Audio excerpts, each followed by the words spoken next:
What's up, everybody, and welcome back to our channel, Intuitive Radio. Thanks so much for tuning into my frequency.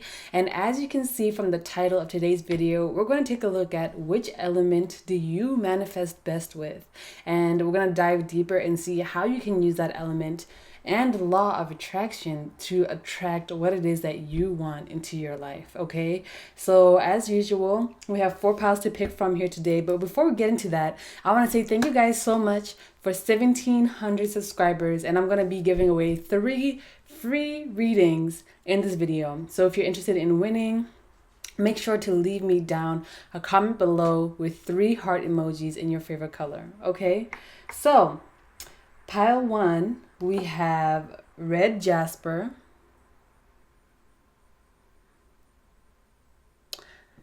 For pile number 2, we have Lapis Lazuli. Pile 3, we've got Tiger's Eye. And pile number 4, we have Clear Quartz.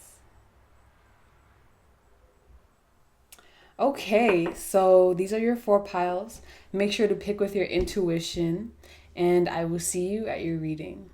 Welcome to your reading, pile 1. If you chose this red Jasper crystal, this is going to be your reading. Let's see what elements you manifest with and how you can use these elements, water, fire, earth, air, to attract what you want, okay? First card out, Virgo, the alchemist. Okay, I'm hearing air and earth because Virgo is a mercurial sign and Mercury rules both Virgo and Gemini. Okay, so earth and air energy, I would say that's a very good balance to have, first of all, because you can get all the great ideas with that air energy. You can be thinking, you can be speculating, but then that earth energy is really where you plant the seed, where it grows roots, and how it can be sustainable and long lasting. So it says Virgo the alchemist. You very well could be an alchemist or a magician, or someone who works really well with different elements, because if you think about it, earth and air are the opposite of each other, right? But they work well together. So I feel like one of your talents could be bringing different things together, bringing different elements together in order to create something new. Definitely alchemy, definitely magic, okay? So it says methodical, aligned, ritualistic, efficient, insightful, healthy. I'm also hearing like food in terms of how you cook. I feel like the way that you cook, if you put intention and practice into that, I feel like that could be an ability that manifests for you. So maybe you could like cast love spells with your food, for example. Like you could invite someone over and be like, let me cook for you, and like you could probably put a love spell on your food or something like that. I'm not condoning that, but I'm just saying like that's something that you can do. And it doesn't just have to be like a love spell. You could probably put like healing energy in your food, exciting energy in your food. Like for example, if you're like a bartender, you could like mix in some protection into your drink so people don't overdrink or things like that. So yeah, discerning, witchy, subtle, pure, refined, accurate, solitary, curatorial, critical, nervous, and perfectionist. So you definitely could have some witchy energy, some witch vibes within you. And being a witch, some people don't necessarily resonate with that word in general, but it just means to me that you have the ability to manifest what it is that you want in your life.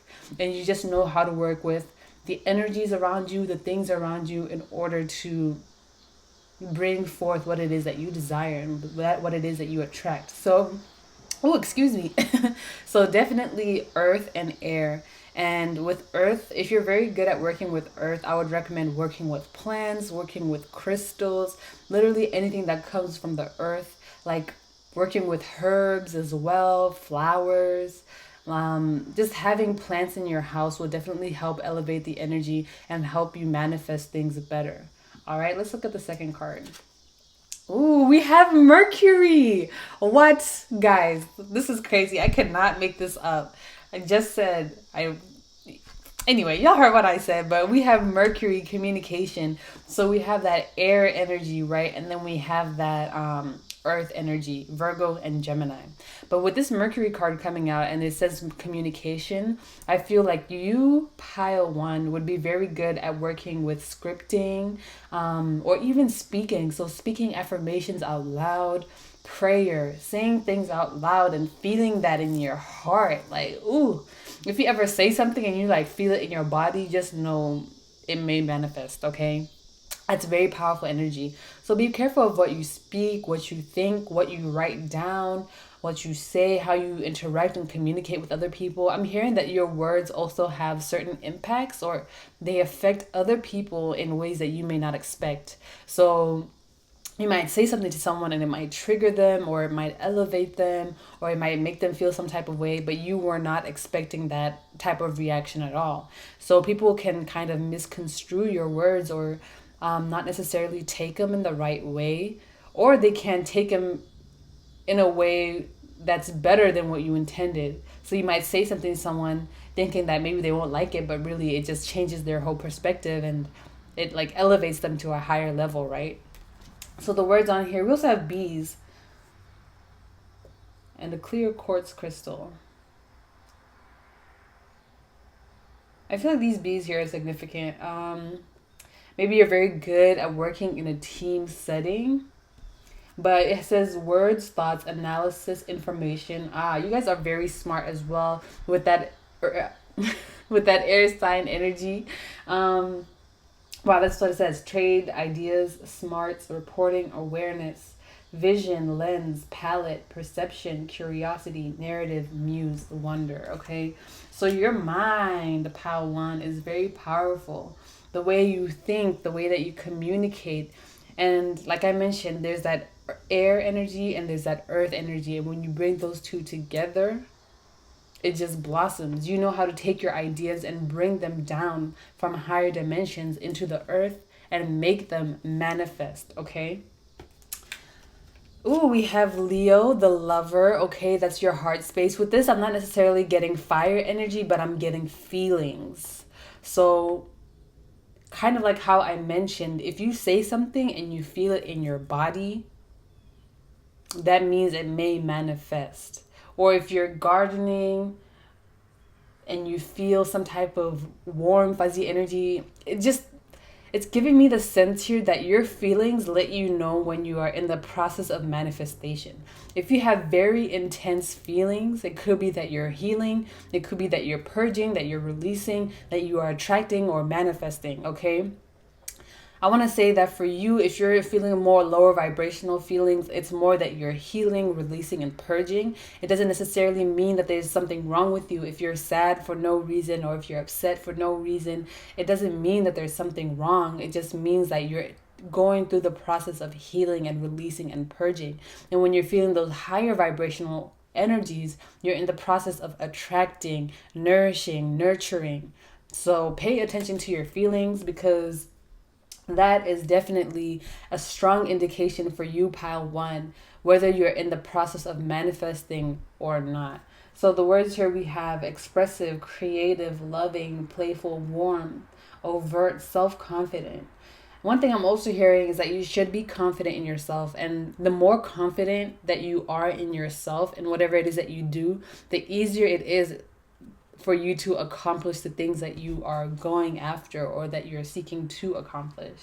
We have glowing, yes, bedazzling, extroverted. I feel like you guys are meant to be seen by a lot of people. You guys are meant to stand out, pile one. I feel like there's something about you here, something about your ideas. Some of you could very well be writers. I think Virgos are exceptional writers. I don't think that's necessarily something that's considered, since writing is more of like a creative thing and Virgo is more like analytical. It doesn't matter. Virgos are great writers. And with Virgo, communication, and Leo coming out here, I feel like you guys may have a talent or a knack for writing, PR, communications, anything that involves you having an idea and then sharing it with a lot of people. I feel like music as well, poetry, anything like that. Whatever ideas that it is that you have and you want to share with a huge group of people, I feel like that's where your talents lie. You just need to be confident in yourself and believe in your ability to do those things, and it will come to you easily. Next card out we have is Scorpio, the animal. I'm also not getting water from this. I'm getting more observation. I'm still getting that analytical, air-minded energy, even though Scorpio is a water sign. You may be a Leo or a Scorpio or a Virgo or a Gemini, but I'm just still getting very strongly that it's air sign energy that is being emphasized with this card, because Scorpios are very, very observant. They are very deep thinkers. They notice shit. They be peeping shit. Scorpios will be like they'll just see the tiniest little thing and they will be like, oh, this little thing means this, that, and that. So I got to do this, that, and that in order to get this, that, and that, right? It's like this strong, intense, analytical, obsessive type of energy. So the words here, transformative, intense, passionate. There's that feeling energy again. Some of you guys need to work on your heart chakra, learn how to work with your heart chakra. But to be honest, all the chakras work well together, so really you just got to work on all of them. But I'm feeling like for you guys, your power stems from your heart chakra. I also heard solar plexus, so work on those two, your confidence and your feelings. All right. Secretive, carnal, thorough. Y'all are very thorough. I feel like you're very good with that air sign energy at exploring all possible options and deciding which is the best course of action to take. We also have snakes here, right? And again, I'm getting that shedding of the skin. I'm feeling like you have a strong ability to transform. And that's kind of like you can be anyone who you want to be.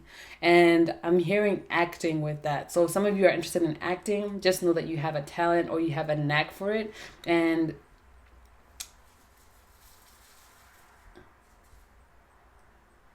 oh, I wonder if y'all heard that. I was like, is that outside my door? But it was outside. It was probably the squirrels. But yeah, regenerative, deep, eternal, resourceful, right? Yep. So again, air, I feel like you have more air sign energy than earth energy. So some of you may get stuck in analysis paralysis, or you may have really good ideas, but you're not necessarily sure how to manifest them or bring them down, because they may get stuck here in the heart, right? Because when you get an idea, some of you, it's fear. Like well, at least for me, fear manifests in my heart chakra, but at the back. So I'll feel like a tightness in my back or like tingling down my back.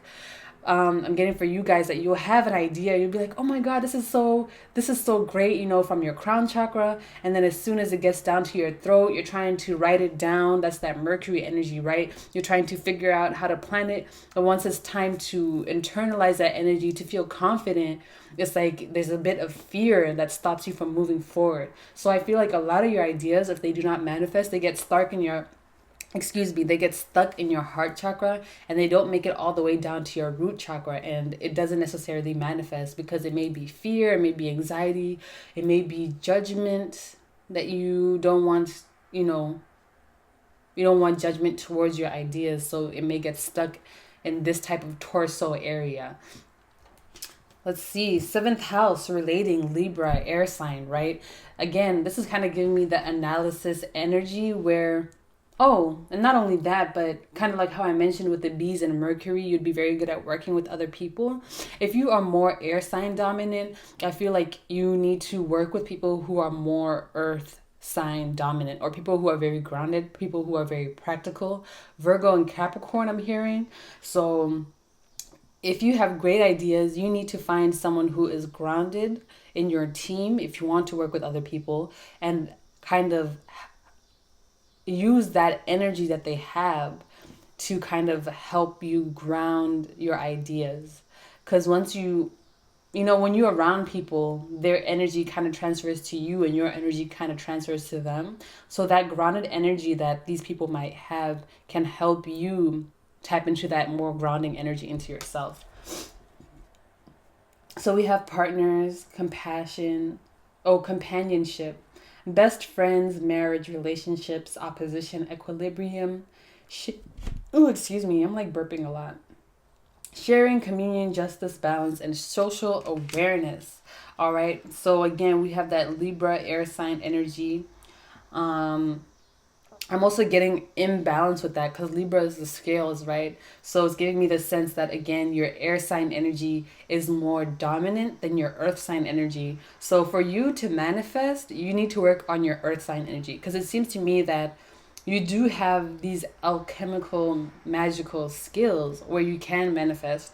But it seems like right now you're more in your air sign energy, and that's causing you to kind of stay more in the headspace rather than tuning into that earth sign energy, which is where you're like, okay, I have this idea. How can I actually make it happen? I need to do this. I need to do that. I need to do this, that, and the third. Do it all and then watch it manifest, right? So, yeah, earth and air are your most dominant, are the elements that you would manifest best with. But it seems like right now you're more in your air sign energy. Let's look at the last card. And we have Taurus, another earth sign. It's funny because I said Virgo and Capricorn earlier, but I wasn't feeling Taurus. And here's Taurus, the bombshell. Earthy, practical, steadfast, productive, fertile, tactile, ample, worthy, ripe, pleasure-seeking, sensuous, blooming, solid, possessive, tenacious, loyal, patient, deliberate. Some of you, it's patience. You're like, ugh, I don't want to do this because I feel like it might take long. Some of you, it's fear. You're like, I don't want to do this because I don't know if it'll manifest. For some of you, it's just, you're not sure if your ideas are as valuable as you perceive them to be. So you may think it's a great idea, but you're worried that, again, other people might not see it that way. And what I have to say about that is forget what other people think. Of course, it's a lot harder to do than saying it. It's a lot easier said than done. And, I know this from experience, but this is something that I'm still trying to get over. But it's important to stop caring so much about what other people think. Stop worrying so much about putting yourself out there, putting your art out there. With this Leo card being here, I'm getting that y'all are meant to shine. Y'all are meant to stand out. Y'all are meant to reach a huge audience of people. But it seems like being in this air sign energy right now is what is holding you back. So there's a need for you to get grounded. There's a need for you to work on your root chakra, your sacral chakra, those two in particular. And that is what will help you bring your manifestations to reality, okay? So now that we're done with the Numinous Astro deck, we're going to take a look at the Muse Tarot deck and see the Devil, Capricorn in reverse, right? Let go. Let go of these low vibrational energies that are stopping you from believing yourself. Fear, anxiety, depression. I'm getting mostly it's fear and anxiety for y'all. It seems like you're not really confident in yourself, or you're not necessarily, it seems like you're more worried about other people than being worried about what you're creating. So with this Devil card here, Capricorn, now we have all the earth signs out, right? Which air sign is missing? Libra, Gemini, Aquarius. Which rules the collective? I think the fact that the Aquarius card is in here kind of points to how worried you might be about the collective. So, for example, me, when I started reading tarot, I did not want to read tarot because I was like, oh my God, what are people going to think? They're going to think I'm a witch. They're going to think I'm crazy. They're going to think I'm like a devil worshiper. People have all these crazy ideas in their head. But to be honest, I'm none of those things. I'm just a person who reads tarot on YouTube, right? So I just got to be confident in myself and solid in what it is that I'm doing. And people who, like you guys, who resonate with my energy will come and be around me and be so supportive. And those who aren't are just going to stay away, right? And that's how it's been so far. I haven't had any negative interactions, but I've been thinking about starting tarot for so long. And I was just so scared. I was like, oh my God, what are people going to think? Literally, that's the only thing that was stopping me for months on end. And if I had just started when I wanted to, when I felt initially called to, I would have been, who knows where I would have been right now. But it doesn't matter because I'm here right now. And for you guys, I'm feeling that that's kind of the same energy for you. There may be some fear or some anxiety that's kind of stopping you from bringing your ideas to reality. So this could either be conscious or subconscious. Either way, with this devil card being here, you're being encouraged to release that energy and figure out, why do you feel this way, and just kind of take the leap. Just go forward. Just do what it is that you want to do. Share what it is that you want to share, because the people who resonate with that will flock towards it real quickly, and they will support it. You will be supported in whatever it is that you want to do, because somewhere out there, there are people who resonate exactly with what it is that you're going through, exactly with what it is that you're saying, and exactly with what it is that you're sharing. So don't be afraid to put yourself out there, because there's somebody who needs to hear what it is that you want to put out there. Next card out, we have the moon in reverse. Yep. So we have this Cancer energy. Again, it's giving me feelings. I feel like your feelings are a little bit blocked. And again, that's why it's hard for this energy to come down all the way to your root chakra and manifest. But also, I'm getting with this card that you don't necessarily see, because the moon is about hidden things, or it can be. You don't necessarily see how successful you will be, or you don't necessarily see how great your ideas are, because it seems like there are these emotional blockages that are stopping you from actively being aware of how talented you are, or how strong your manifestation abilities actually are. The first card that came out for you was the Alchemist. The Alchemist. Like, I'm getting the book. And when I think about the book, again, it's giving me that energy. Like, you don't even have to do much for real. You just got to be observant, pay attention to your surroundings, and you will be guided to what is meant for you. So, pile 1.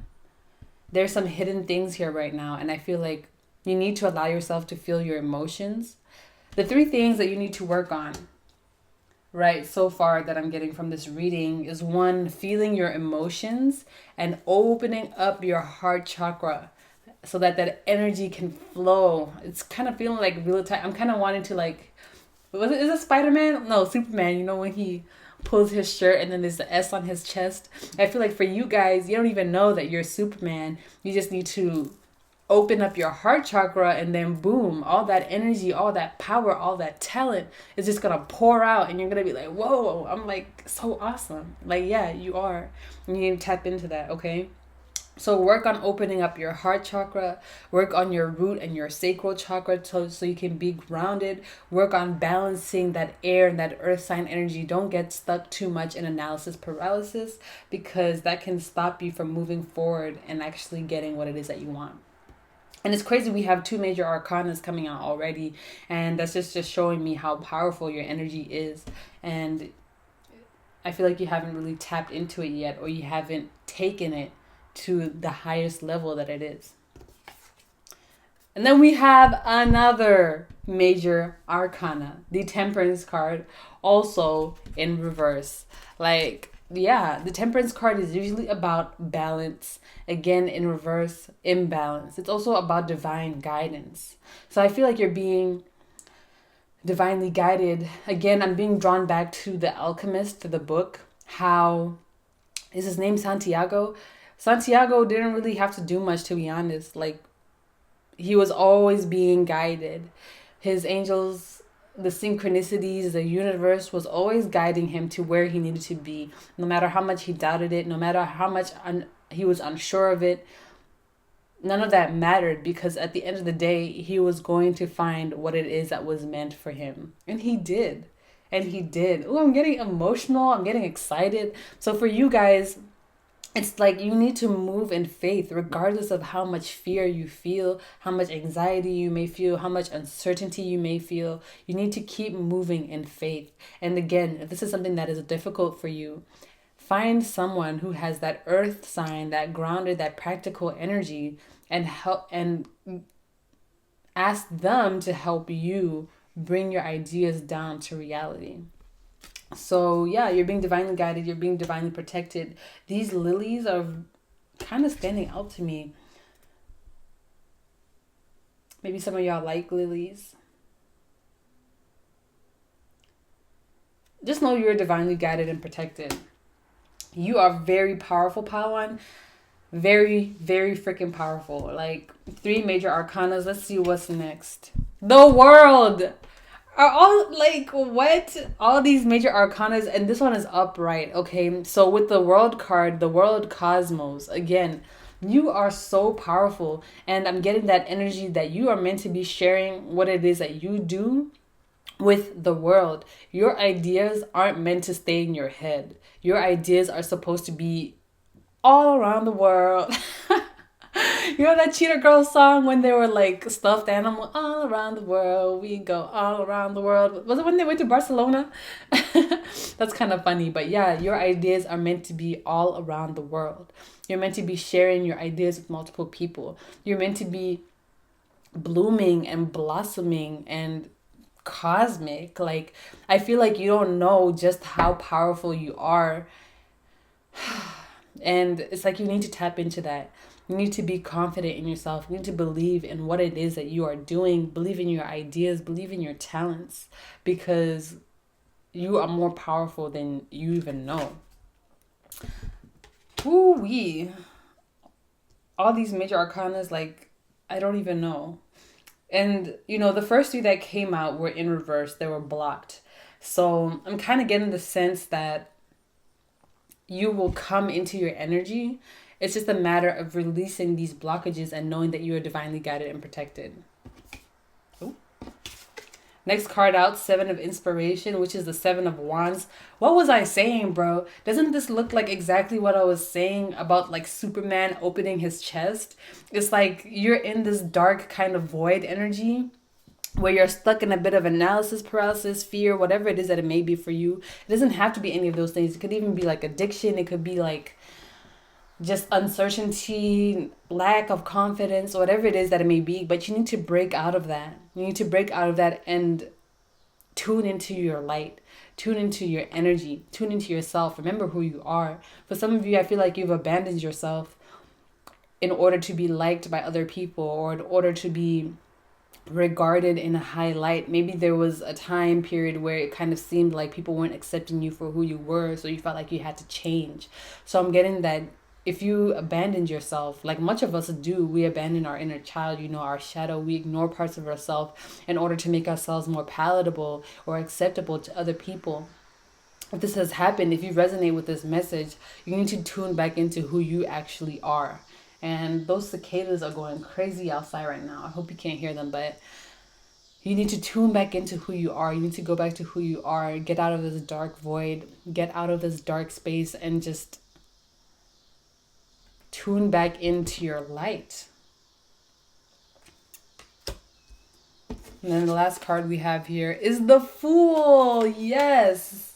Yes, this is a great last card to come out. The Fool card, that's Uranus energy, Aquarius, but I also get a little bit of energy, Aries energy from this card. But with this Fool card being here, yes, I'm hearing astral projection.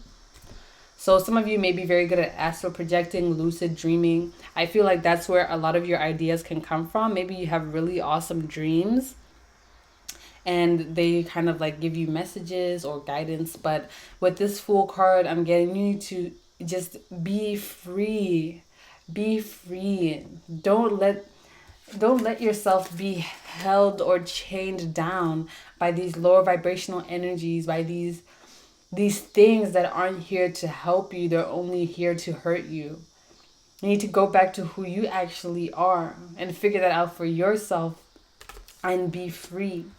Be free. I keep hearing be free. I'm seeing birds flying, right? That's that air sign energy. But you know, a bird, even though it flies, it always has its nest, which it can go back to be grounded. Because it can't lay eggs in the air, right? Right. So in order for you to birth something new, you need to find a nest, a home, somewhere grounded, somewhere solid, where you feel safe, where you feel protected, where you feel like there's no judgment, where you feel like you can be who it is that you need to be. For some of you, it's friends you need to cut off. Some of you, it's family members you need to distance yourself from. If there's anybody around you in your circle right now who does not believe in you, you need to distance yourself from them. Because that energy, if they don't believe in you, then you're not going to believe in you either. Like I said, whoever you're in proximity with, those energies can be easily transferred if you're not very good at kind of like protecting yourself or blocking outside energies away. So the Fool card being here, it's telling you that you need to just go back to who you are and start over again, start afresh. Again, with that Scorpio energy, you need to be reborn. It's like a snake shedding its own skin. But the vision that I'm having here is that once the snake sheds its old skin, it looks like a completely different snake. So it's like almost like you wouldn't have been able to tell that snake, that new snake, had that old skin, right? I hope that makes sense. But yeah, we have 5 major arcana that came out for you in this deck. You are powerful beyond measure. And it's crazy because I got this red Jasper crystal, and when I got it, I intended for it to be a kind of like a representative of earth sign energy. And this is just, red Jasper is really good for grounding. It's really good for your root chakra. So maybe if you have this crystal, you should definitely work with it, or work with black crystals like black onyx, like black tourmaline. These are very good for grounding and protection, which y'all need a lot of grounding, okay?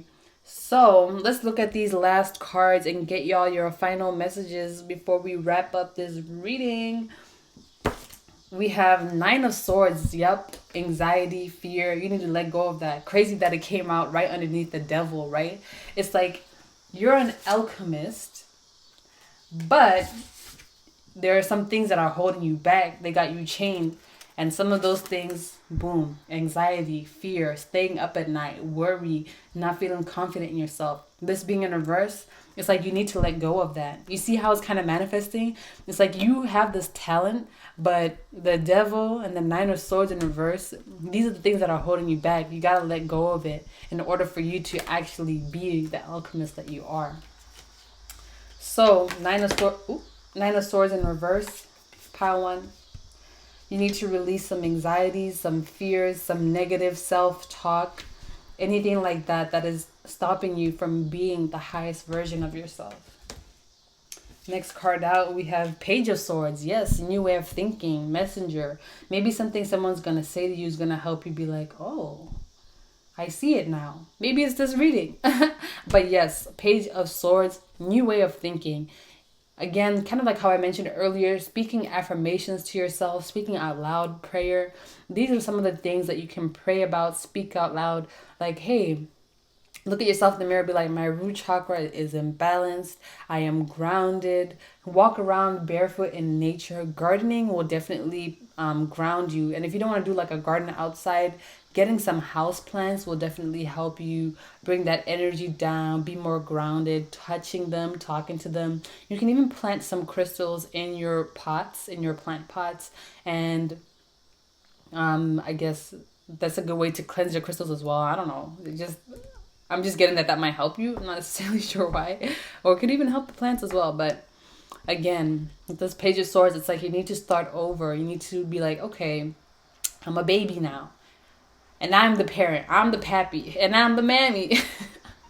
I'm the baby, the mom, and the dad, right? I am the sun, moon, and the stars. So now that I'm a baby again, quote unquote, stick with me. This may be a little weird analogy, but how can I reparent myself in order to be the person that I already am? For example, if you are outside, or if you're like, let's say you're trying on an outfit and you're like, ooh, I'm not really sure about this. You need to be, that nurturing energy and be like, girl, you look good. Like, don't worry about what other people have to say. Just wear it, be confident.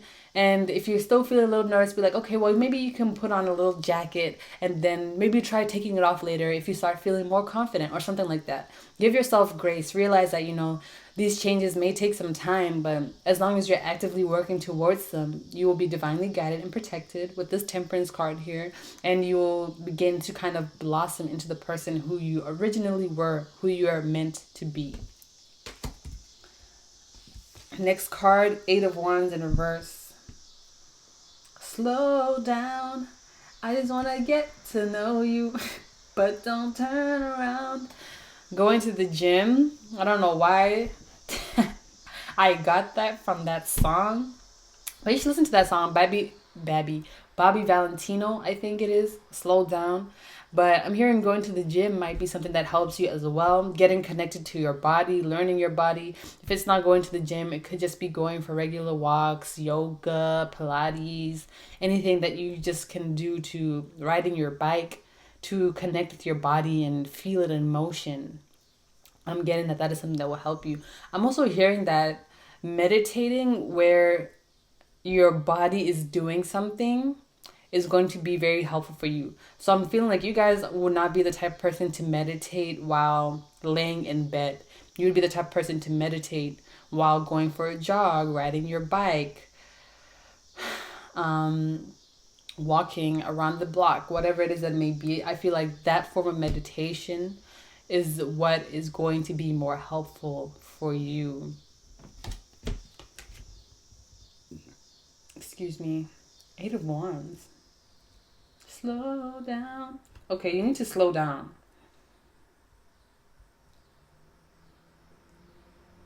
Because air energy moves fast, right? So I'm feeling for you guys that you just may want your manifestations to come quickly, but your guides, especially this coming underneath Temperance, your guides are like, slow down. I just want to get to know you. They're like, you need to relax, part one. Like, we're still trying to get to know what you like, what you will appreciate. I feel like you are still getting to know yourself, in fact. But I'm feeling like you need to slow down, because some manifestations just aren't going to come that quickly, right? If you're manifesting something like coffee, of course that might come in a day or two. But if you're manifesting something like a stable home, a job that you're going to love, it may take some time, right? It may take a month or two, but it's not, I mean, I don't want to say it's not going to come in like a day or two, because that all depends on you, right? If your chakras are imbalanced, if you believe in yourself, if you're confident, if you release anxiety and fear and act and move forward in faith, then maybe it might come in a day or two. But I'm getting that for you guys right now. It's like you need to tune into that earth sign energy, which is more slow, it's more grounded, it's more practical, but it's also more long lasting, right? Think about, I always use this example, planting a tree. Planting a mango tree, it might take like a month to germinate and like 7 to 10 years to actually bear fruit. But once that tree is bearing fruit, it's going to feed you and your family for generations to come, as long as you continue to take care of it, right? So for you guys, I'm getting that you might still be in the phase where your tree is growing, it's still blossoming, but it hasn't flowered yet. But once it flowers, it's going to be long-term lasting. We have the Queen of Swords in reverse. I feel like there are some negative thoughts, negative self-talk, internalized beliefs that you need to work on changing. And again, we have more earth sign energy. I mean air sign energy, because we have swords. We have this 8 of Wands, which is giving me swords as well, because it's very fast moving. But again, then we have the Queen. So it's like you need to go back from the Queen to the Page and realize why you have these thoughts, where these thoughts came from, and reframe, reprogram these thoughts in order to kind of change that paradigm, change your perception of the world, and step forward into a new personification of who you are. Next card, Queen of Wands in reverse. You also need to work on your confidence. You also need to work on believing in yourself, expressing yourself, feeling your emotions, and not being afraid of being judged for who you are. So pile 1, I feel like there's a lot of fear of judgment here, a lot of fear of putting yourself out, a lot of anxiety, trepidation, uncertainty. These emotions, these are really blocking your heart space. Like, it's making it hard for you to accept your ideas and realize how good they are and move forward with them and ground them. And even if you still have that fear and you kind of move forward, sometimes that fear can manifest in your ideas, and that can manifest as self-sabotage. So you might be working on something, but the stronger your fear becomes or your anxiety, you may sabotage the project, like not working as hard on it as you want to, or not putting all your effort into it, or kind of yeah, things like that, procrastinating, or maybe even perfectionism, right? Because the alchemist card, we have perfectionist on there as well. And the last card we have for you, you are a badass being. Through, no, it says you are a badass being full of life, love, and possibilities. Through this deck, may you find a path to your best self. I love it. I'm so glad this card came out for you, Pile One, and that it's red. Boom. Ground chakra. Not the ground chakra. What's it called? Root chakra. You need to ground that shit. You need to be grounded in who you are, because you are a badass being full of life, love, and possibilities, okay? And all that's left for you to do is believe in yourself. Release this anxiety and fear. Release some limiting beliefs that have been internalized or imposed onto you. Go back to who you naturally are, who you are meant to be. Okay? Wow. So just to recap, your dominant elements are earth and air. But it seems like right now you're more in the air sign energy. But you need to tap into your earth sign energy. You need to open your heart chakra. Allow yourself to feel your emotions so that you can be grounded all the way from the crown to the root. Okay? Wow, super awesome reading, you guys. I hope this reading gave you the messages that you need. If you've been trying to manifest something and it hasn't been coming through, I hope these messages have proven to be helpful and useful to you. And if you're interested in winning a free reading, make sure to comment down below 3 heart emojis in your favorite color. For you, I think you should do it in red, just to ground that root chakra, you know what I'm saying? Because you are a badass being, all right? I love you so much, Pile One. Thanks so much for tuning into my frequency, and I will see you in the next one. Bye. Hey, Pile Two, if you chose this Lapis Lazuli crystal, this is going to be your reading, all right? Let's see, what elements do you manifest best with? First card out. Ooh, 8th house, intimacy, water, and your emotions. 8th house is Scorpio, right? And so actually, as you can see, this kind of geode over here is very kind of visually similar to this crystal. So I think that's pretty interesting. That's pretty cool. It says investments, intensity, contracts, sex. Some of you may be good at sex magic.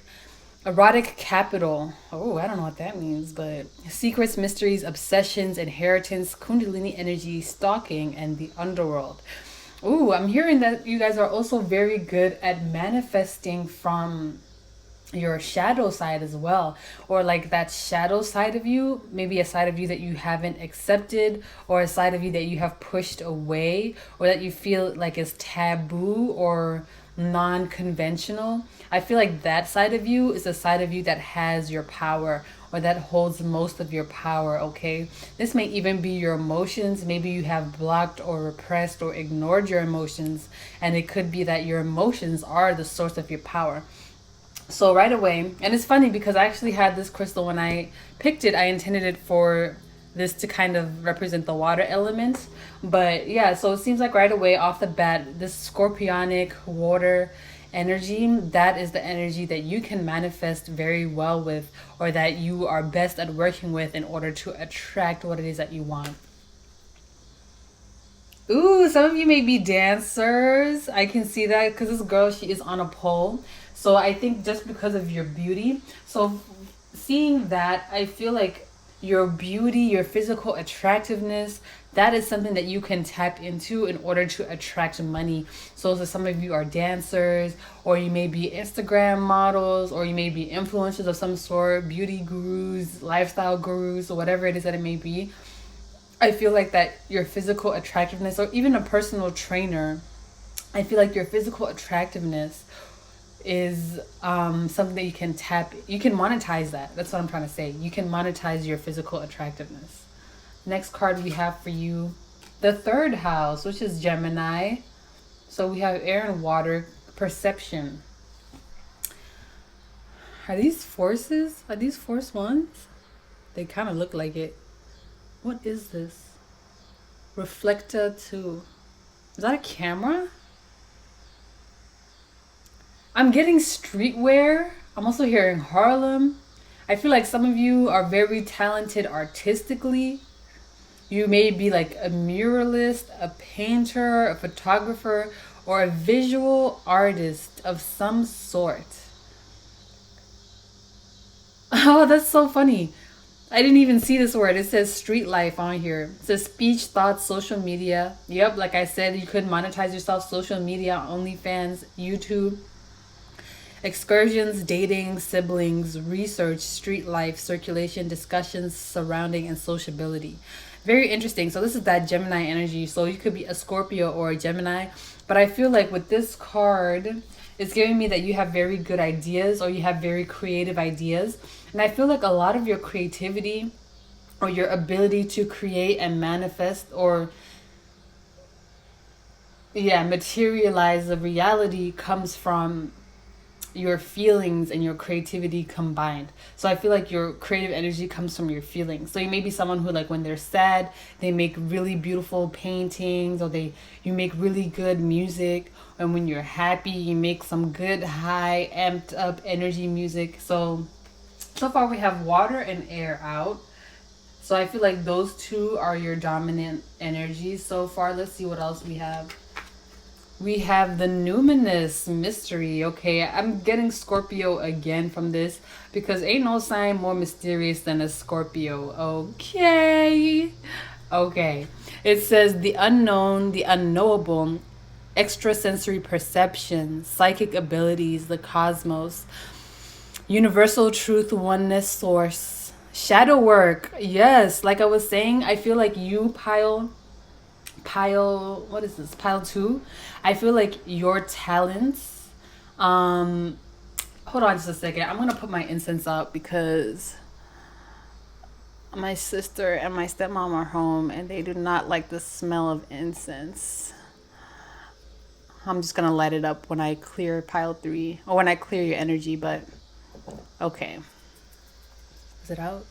Okay, so with this card, like I was saying, I feel like you guys are very good at manifesting from your shadow energy. So I think you need to do some more shadow work. And even if you're not doing shadow work, you need to tune inwards and kind of see which parts of yourself you've repressed or ignored or pushed away, because that's where your power lies. And you need to start learning how to embrace those energies, how to connect to those energies. And that is what's going to help you manifest, okay? So I also feel like you guys have psychic abilities, or extrasensory perceptions. So you may be clairsentient, clairvoyant, clear smell. I don't know I always say clear olfaction, but I do not think that's what it's called. Clairaudient. Did I already say that? There's also one for taste. Don't know what it's called, but you may have these extrasensory perceptions. Just any of your senses that you already have, I feel like they can expand beyond what normal humans are capable of. So very cool pile 2. The numinous, I feel like also, I keep hearing ether, and I didn't want to say it because I'm like, ether, I don't necessarily, I know that is an element, or at least I believe in some culture, ether is an element. It's the 5th element. But I'm not necessarily sure what it is or how to describe it. So if you know, comment down below. Help out the other pile 2s. But I'm feeling like ether is something that's very significant here. That kind of gives me Akashic records. It's almost like life force energy, but it's not like fire energy. I feel like you may be a very skilled Reiki practitioner if that's something that you want to develop. And I'm also getting the sense that you just are very good at manipulating the energies around you based on how you feel, or being able to tap into the feelings of other people. So you may definitely be an empath, or you may be claircognizant. Clairsentience and claircognizance, I feel like, are the ways that you can manifest. So tapping into your clairsentience, what you feel and what you know, using those skills will help you manifest and attract what it is that you're looking to attract. We have conjunction, empowerment. I feel like you are better at manifesting when you work with someone else, or when you work with the elements. So You can try manifesting just by like visualizing, for example. That's that air sign energy kind of, but I feel like mixing air and water is what's going to help you manifest. So conjunction combines with, enhances, strengthens, joins forces, activates, intensifies, right? So when you mix that air sign energy, so more of that visualizing, seeing what it is that you want, thinking about what it is that you want, speaking that into existence with how you feel, feeling happy, feeling confident, feeling safe, feeling protected, visualizing something and feeling how it would feel, that is how you can manifest pile 2. Yes, I love it. Next card out, we have Saturn Wisdom. So this is Earth. This is Earth sign energy. This is Capricorn. It says discipline, structure, time, responsibility, tests, ambition, difficulty, restraint, grounding, practicality, self-control, tradition, realism, container bones, maturity, gravity, and scaffolding. I feel like repetition is what will help you manifest. So for example, every morning, maybe you start off with affirmations and then you like repeating the same routine over and over again, pile 2. I feel like that is what's going to help you manifest, or that's what will help you manifest. So every night before bed, saying the same prayer or visualizing the same thing that you want over and over again, working on those same feelings, I feel like that is what's going to help you manifest. Repetition, being structured, being disciplined. Because to be honest, like repetition, discipline, doing these things over and over again, being consistent is the only way that something can manifest. Because if you do something once and then you leave it alone, then it ceases to exist, right? But the more you continue to reinforce it, the more you continue to do it over and over again, the stronger it becomes, the more it exists. And once it becomes strong enough, it can exist on its own without your energetic input. So for you guys, pile 2, I'm hearing that repetition in terms of the things that you visualize, the terms that you think, the things that you feel is what's going to help you manifest. I'm also hearing to warn you guys that this can kind of work against you. So if you have repetitive thoughts of anxiety, if you have repetitive thoughts of thinking you're not good enough, those things can manifest. So you need to be very careful about what it is that you're thinking and what it is that you're feeling. And if it's not in alignment with what it is that you're trying to attract, it will be very important for you to transmute those energies right away. So let's say, for example, you're picked on in class. Let's say you're in class and your teacher calls on you and your first thought is like, oh my gosh, I'm going to get it wrong. Boom, transmute that energy. Be like, no, I'm not going to get it wrong. Even if I do, it's not a bad thing. I just need to answer with confidence, and that's the best thing that I can do, right? Because if you keep thinking, oh, I'm going to get it wrong, oh, I'm going to get it wrong, every time your teacher picks on you and asks you a question, you will get it wrong because it's going to manifest. That's what you've been repeating in your mind. So try your best to transmute energies that you do not want to manifest right away, and work on reinforcing those positive energies, those positive thoughts, those positive feelings, because that's what's going to help you manifest and attract what it is that you want. Last card, 10th house, again, Capricorn. So I'm not necessarily getting earth sign energy with this, but I am getting discipline is very important for you guys. It says career, responsibilities, achievement, competence, fame, notoriety, standing, authority figures, legacy, purpose, pinnacle, the patriarchy, and empire. With the patriarchy being there, I was watching a YouTube video, and this astrologer was explaining the concept of male and female hormones. Okay, so in men, in masculine, I'm gonna just say in men, because this is more like biology, I guess. Okay, yeah, so I'm just gonna say in men, when men have peak levels of testosterone in the morning and it divvies down every day, and they go on a daily cycle, right? So every day a man's hormones do the same thing. They go through the same energetic cycle every day. But in women, we go through a monthly cycle, right? We have 4 different phases in our monthly cycle: the follicular phase, the luteal phase, the ovulation, and the menstrual phase. So in these 4 different periods of time across 28 days, we are feeling and experiencing different things. Some phases are characterized by high energy. Some phases are characterized by low energy. Some are characterized by having better mental capabilities, and some are characterized by having better healing capabilities, physical capabilities, right? So with this patriarchy card coming here, I'm saying all this to say that it's important for you to repeat the same cycle every day, much in the same way that a man's hormones peak during the day, go down, and then they start all over again. So again, there's that cycle of daily repetition.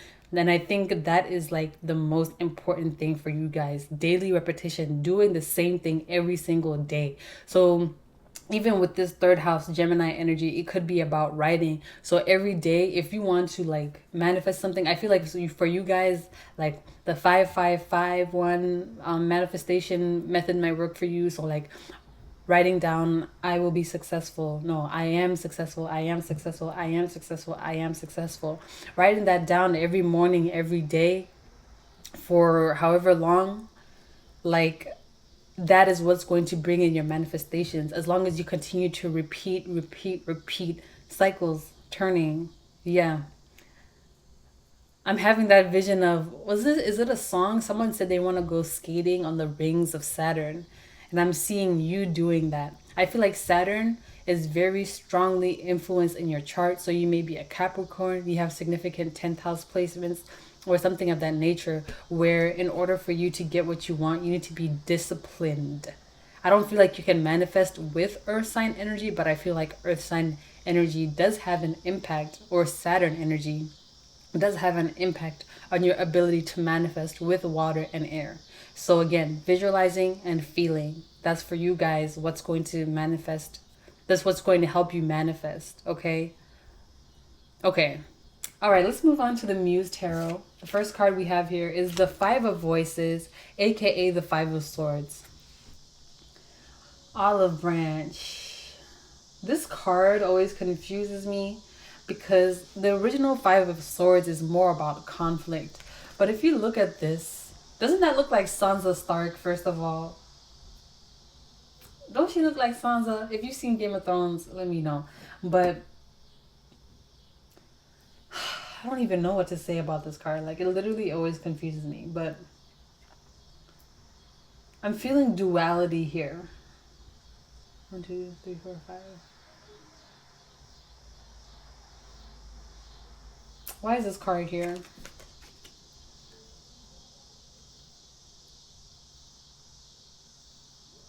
I'm feeling the sense that other people... Ooh, this is like advice, I guess. But I'm feeling like other people can see how powerful you are, or how talented you are, or how strong you are. And some of them may not like it. And so they try... It's kind of interesting. I feel like some people might try to come close to you in order to kind of attract the same things that you're attracting. Or it may be that they don't like it, so they try to come close to you to kind of sabotage you.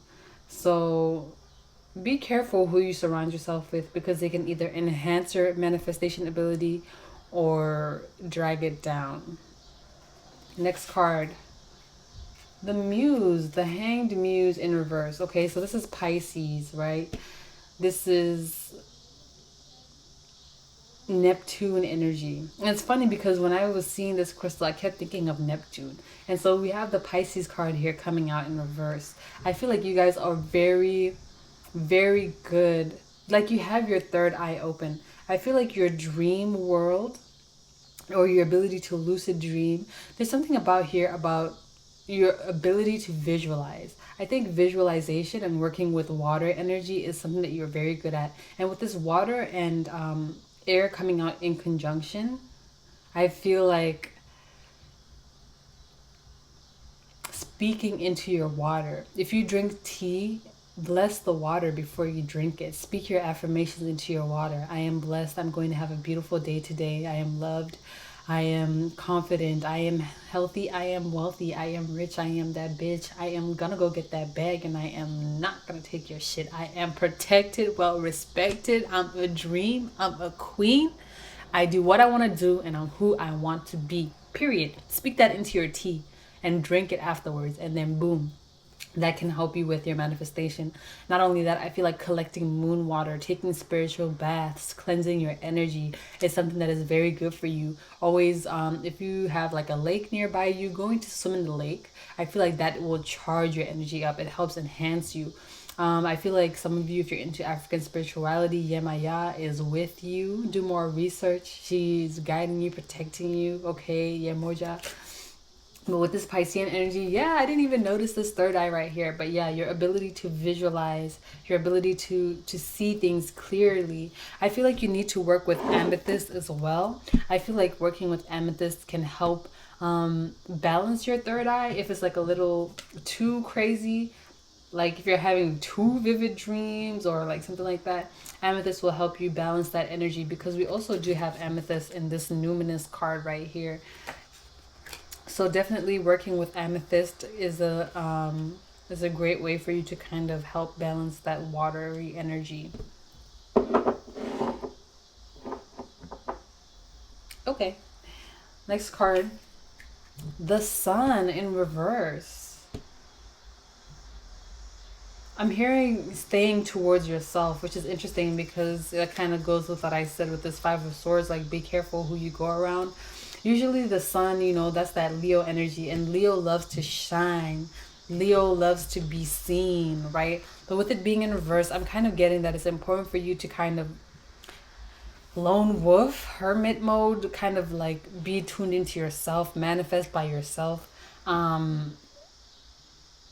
connect to yourself, trust yourself, trust your intuition. You need to build a better relationship with yourself here in order to manifest what it is that you want. Because the Sun also rules the solar plexus chakra, and that is usually about your sense of self, your I am energy. Who are you? Do you believe in yourself? Are you confident in yourself? Do you believe in your ability to do certain things? Because if your solar plexus is imbalanced or worse, blocked, that's going to make it difficult for you to believe in what it is that you're trying to attract, believe in your ability to attract what it is that you want, and therefore making it more difficult for you to bring forth your manifestations. So building a better relationship with yourself is going to help you with your manifestations. And the Hanged Muse is also that yellowy solar plexus chakra color. So yeah, working on your solar plexus is something that will help you manifest better. Next card out we have is the Eight of Materials, the Eight of Pentacles. Focus on one thing at a time. As you can see, this lady, she has all these flowers, all these hands, and it kind of looks like they're yo-yos, right? It's kind of giving me the sense that in order for you to manifest properly or manifest what it is that you want, you need to work on one thing at a time. You need to focus on one thing at a time, because it came out in reverse. Maybe doing too many things at one time really distracts your energy, distracts your mental energy. So it kind of fogs over your third eye, or fogs over your ability to see things clearly and to decide how to move based on that. I'm also feeling like it might block your emotions a little bit with that 8th house energy. So just be more in tune with what it is that you want and focus on one thing at a time. The Tower, Scorpio, or is this Pluto? This is Pluto, which is basically Scorpio, right? So we have the Tower card here. Yes, I'm hearing for you guys that your manifestations may come quickly. Or even abruptly, or you may manifest things that you didn't even know you were manifesting, which is why it's important for you to be tuned into yourself, and kind of like if you have limiting beliefs and things like that, nip that in the bud real quick, transmute those energies really quickly, because I'm kind of getting that, it could really be vice versa. It could be that you've manifested yourself so deep into a hole that it's hard to get out of it, or that your mental energy and your emotional energy are so in tune that you manifest things very quickly.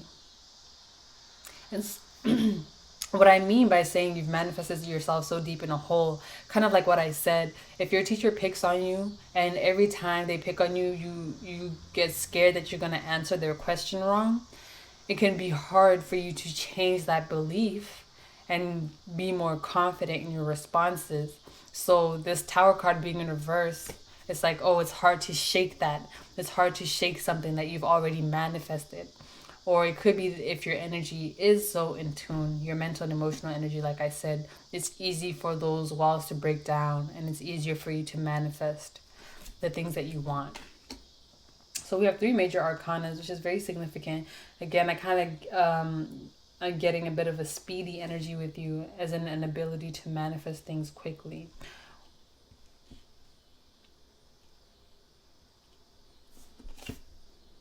Then we have the 10 of Voices. Wow. Yep. These beliefs. I feel like, especially since it's coming out under the 10th house, I feel like these, like pain, fear, anxiety, these kind of, I guess, mental ailments or mental limitations, like, what are they called, bro? Limiting beliefs. There we go. Limiting beliefs of that nature. Those are the things that stop you, because your beliefs also affect your feelings, right? So I feel like you need to have good control over your thoughts in order for you to be able to manifest quickly.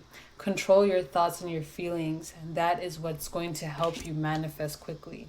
If you let your thoughts bring you down, then your manifestations are going to be lower vibrational. But if you control your thoughts and stay in a high vibrational energy, then your manifestations will be high vibrational and they will come in quickly, especially if your thoughts are in alignment with your feelings. But sometimes, again, like I mentioned, that can work in the negative way.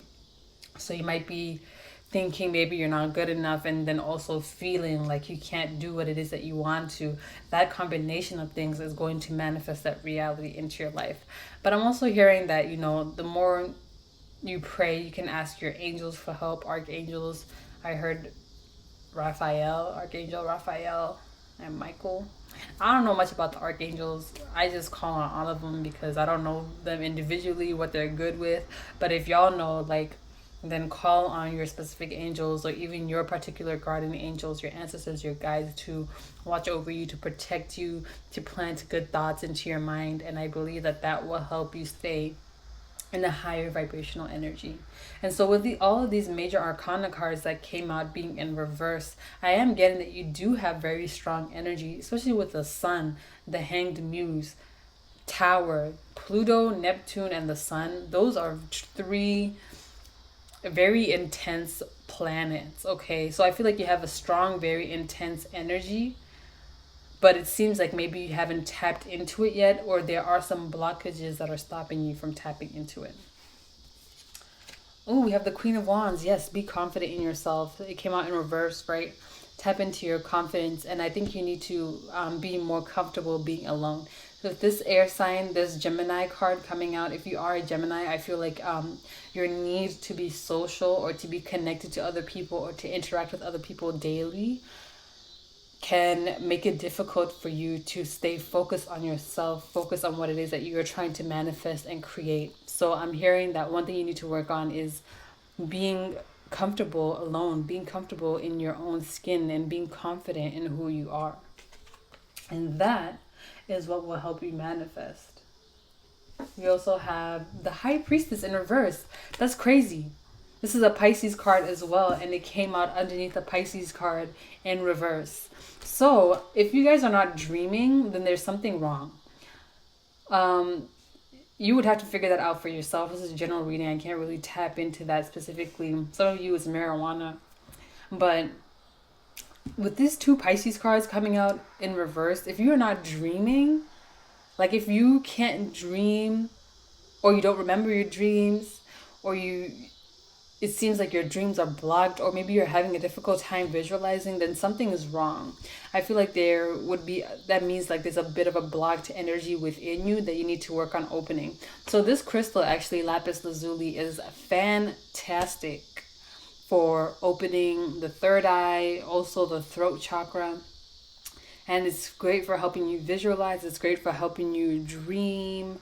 So work with Lapis Lazuli and Amethyst. As I mentioned, Amethyst is really good. The only thing I'll say about Amethyst is if you do sleep with it under your pillow, make sure to add a protective crystal with it, because it does open up your energy, so it can leave you susceptible to attacks or things of that nature. So make sure to pair it with some black tourmaline or any protective crystal of your choice, or any grounding crystal, to be honest.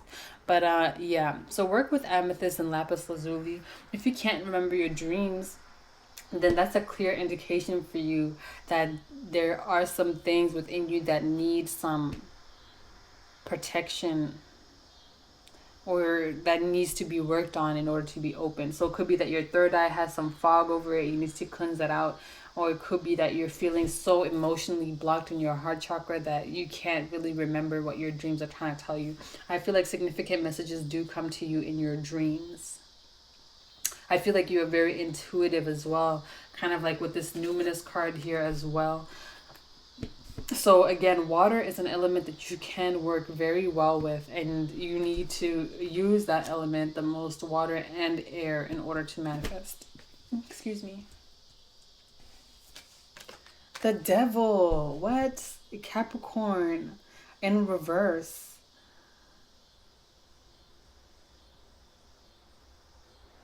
There's some toxic attachments that you need to release yourself from. Again, like I mentioned, maybe for some of you it's marijuana. Maybe the more that you indulge, again, it can disrupt your REM cycle, and that can make it difficult for you to dream. And REM sleep is so important, y'all. It is so important, because that is how your mind clears itself. That's how you become mentally rejuvenated. So if you're not getting enough REM sleep, then there's that fogginess, right? There's that foggy energy. There's that energy of not thinking or seeing clearly. And with this Devil card, I'm feeling like there's some attachments around you, be it people, be it codependencies of any sort, that are bringing down the vibration of your energy. And you need to detach yourself from these things and focus more on yourself, focus more on your emotional and mental well-being, so that you can manifest things better. So I feel like these codependencies are some of the things that are blocking you from being able to manifest what it is that you want. And these codependencies also, with this Tower card and the Devil together, I feel like the codependencies can be some of the things that are cementing you in your tower and making it difficult for that tower to crash down, and for you to be able to start over and be able to open yourself up to accept new blessings, new manifestations. A lot of major arcana here. We have 5 out now on the board. Next one, the Fool. What? This is so crazy. It's very similar but very different from Pile 1. So again, yeah, you need to Aries, Uranian energy. Just believe in yourself. Operate from an energy of love, from an energy of excitement. I feel like some of you, especially with this 8th house card, that Scorpionic energy, it's like maybe some of you take things too seriously. Maybe you feel like, okay, manifestation has to be hard, it has to be serious, it has to be focused, it has to be dedicated. Of course it does have to be, to a certain extent, especially with this Saturn card that came out for you guys, and Saturn being that planet of discipline and structure. So yeah, it's important for you to repeat things every day, but they don't have to be like cutthroat and like, you know, hard and draining. You can make these things fun. Manifestation is fun. It doesn't have to be so serious all the time. So come up with a routine that is fun to you, that makes you feel good, that makes you feel free, that makes you feel free from restrictions. Because again, Saturn rules restrictions. And then we have the Devil card here again, which can be restrictions, being chained to things that aren't good for you. It's just giving me the sense that in order for you to manifest what it is that you want, you need to feel free. You may be a Sagittarius. You need to feel free. You need to be confident. You need to feel safe. You need to feel protected. And you need to feel like you can do whatever it is that you want and be free. There's something here about freedom. Like, I feel like maybe some of you right now are in this energy of feeling trapped, or you feel like you're kind of stuck in a situation, or you just don't know what is next or what to do or how to break out. Whatever it is, just know that you need to focus on your freedom. Whatever that may mean to you, focus on your freedom. Then we have the Empress. What? Libra and Taurus energy. So you could be a Libra or a Taurus. Again, did I say it in this reading? Yes, I did. Your beauty, your physical attractiveness, the way that you look, that is something that is very monetizable. And I heard sugar daddy, but it doesn't necessarily have to be like you get a sugar daddy or a sugar mommy. But I'm getting that you can use your physical beauty to manifest what it is that you want.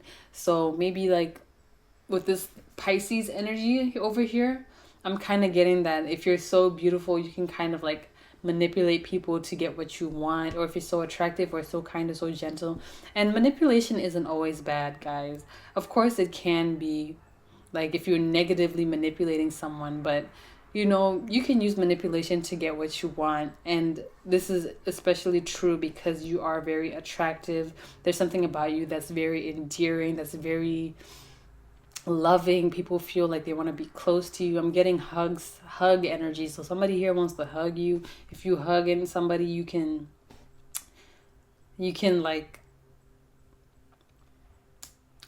like for example, I saw this study. One of my friends was telling me that there's like this study that showed that if you hug someone for 20 seconds, you automatically trust them more. So it might be something like that where it's just like you're so beautiful, you're so kind, you're so gentle, and you have this very attractive energy about you that people automatically trust you. So they want to do things for you. They want to help you manifest, right? But again, be careful because there are still some people who do not like this energy, who are upset that maybe they perceive you to be more attractive than they are. They perceive you to be better than they are. So they want to bring you down. So just be aware of that energy. Lots of major arcana. This is so crazy. I love it. It just shows how powerful you are, Pile 2. You are very, very powerful. Last card out, we have the Knight of Wands. What is it with this card? Move with conviction, move with confidence. Just believe in what it is that you're doing. Believe in what it is that you're going after. Believe in who you are. It kind of goes with this Queen of Wands, right? It seems like sometimes maybe you feel like you're a little too in over your head. Maybe you don't believe like you're good enough or you're capable enough or confident enough. But it's giving me the sense that you are. You just need to start off feeling that way. And once you do feel that way, then you're going to be able to manifest or attract what it is. Because again, like I mentioned for you guys, seeing and feeling, water and air, those are the two elements that you work best with. And those are the two elements that help you attract what it is that you want. So, wow. You just need to be confident. Said it 10 times, not 10 times. I mean, who knows? I said it a lot in this reading. But just to recap, Pile 2, the elements that you manifest best with are air and water. And you have to use them in conjunction. You have to use them together. And not only that, you have to use them consistently, daily, okay? So one thing that will help you manifest is creating a manifestation routine. So for example, every morning you write down your 5 sentences. I am healthy, I am healthy, I am healthy, I am healthy, I am healthy. Boom. That's all you need to do. It doesn't have to be 10, 20, 50. It can be as simple as 5 before you go to bed. 5 times, I am protected, I am protected, I am protected, I am protected, I am protected. Boom. Do that every day. You will manifest what it is that you want, okay? So water and air, make sure to visualize, see what it is that you want. And as you're seeing it, as you're visualizing it, feel it in your heart. If you're seeing yourself in your new apartment, feel like the walls. What kind of walls does it have? Are they smooth? What kind of what's the texture of your pillows on your bed? Like if you're cooking in the kitchen, what does it smell like? What does that salmon smell like in the oven? How do those onions make your tears cry when you're chopping them in your kitchen? What kind of knives do you have? Are they green handles? Is your chopping board wooden? Is it glass? Visualize those things. Even if it seems like something that you wouldn't necessarily want or necessarily care about. Like, who cares what color my curtains are? Just think about it. They don't even have to be that color. But the fact that you're visualizing it, thinking about it, seeing it, feeling it, maybe they're velvety. Ooh, maybe you're seeing like out the window, you're seeing like the cityscape, whatever it is that you want. Being able to see and feel exactly what it is that you want is going to bring in your manifestations very, very quickly, okay? So that is all that I have for you, pal 2. Thanks so much for tuning into my frequency. If you're interested in winning a free reading, make sure to comment down 3 hearts down below for me. All right, I love you guys, and I will see you in the next one. Bye. Hey, pal 3, welcome to your reading. If you chose this tiger's eye crystal, let's find out, what elements do you manifest best with, okay? So, starting with the Numinous Astro deck, the first card out, we have Scorpio, the animal. I heard observation right away, so it could either be water or air, or both. But Scorpio, let's just go with water. We'll see when all the other cards are revealed what else it is. But with this Scorpio card, I'm getting that you're very observant. There's something here about your eyes, your visualization, the things you see, the things that you pay attention to. So I'm hearing also subliminals. I'm hearing that one thing that you guys could do very good at manifesting with, or what manifestation tools you guys will succeed with, is vision boards. So looking at what it is that you want and kind of visualizing yourself in that state. I feel like vision boards are what you can use very strongly to manifest. Or I'm also hearing YouTube, or like watching shows that represent the things that you want. So for example, let's say you want to get into real estate, maybe watching that show on Netflix, what's it called, Selling Sunset, that where it's like that real estate, the Oppenheim group is selling real estate, luxury real estate in Beverly Hills and LA and that whole area. Or maybe let's say you want to, I don't know, but I feel like watching TV shows or reality TV shows that kind of have the themes of the things that you want.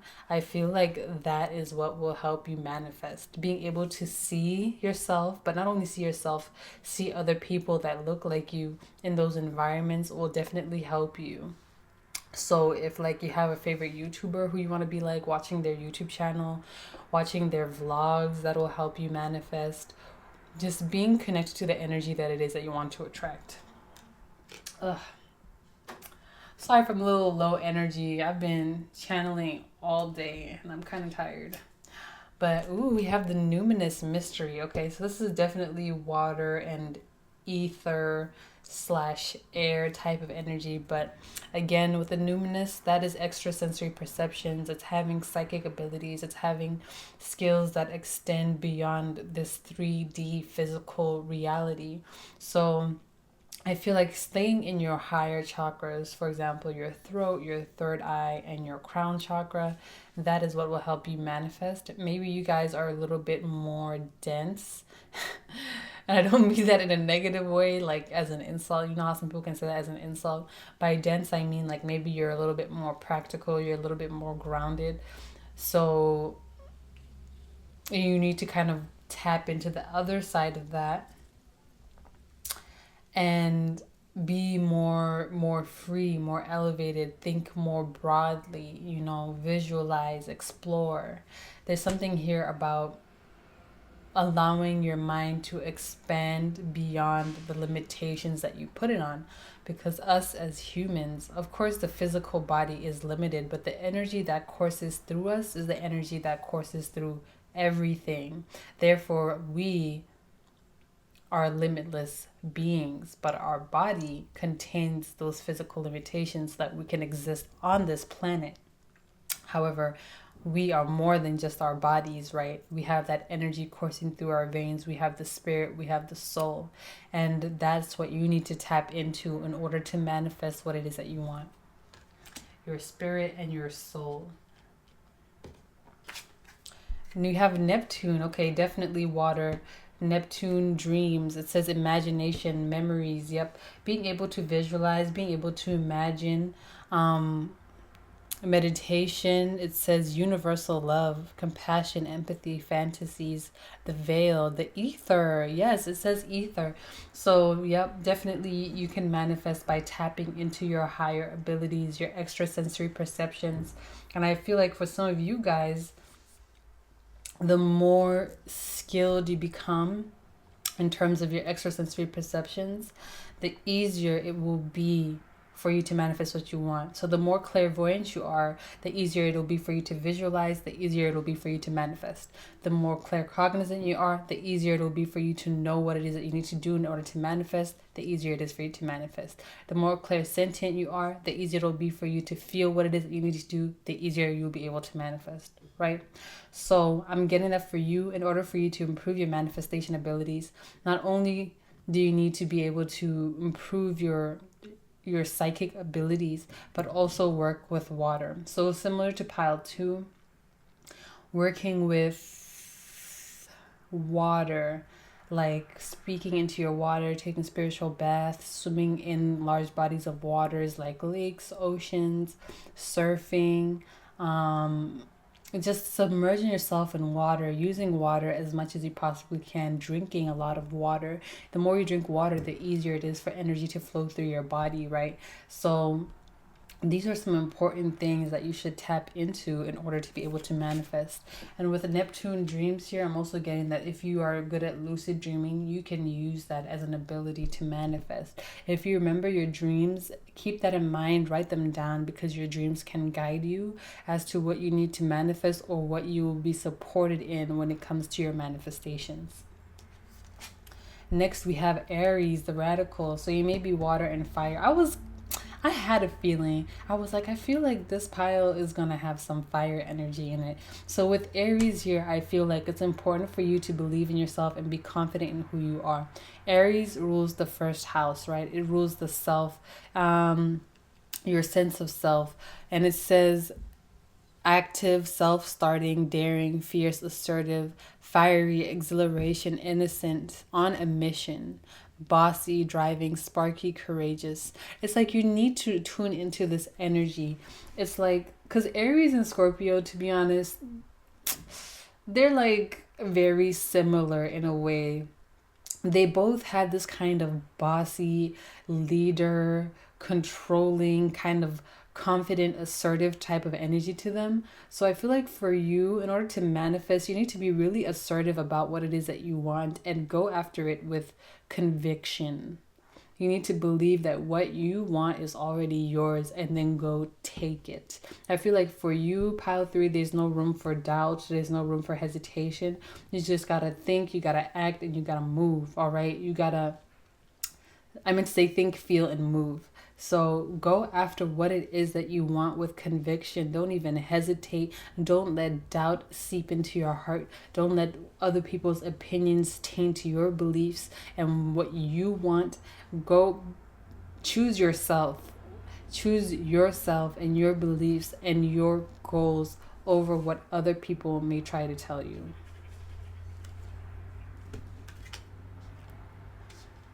Next, we have Saturn.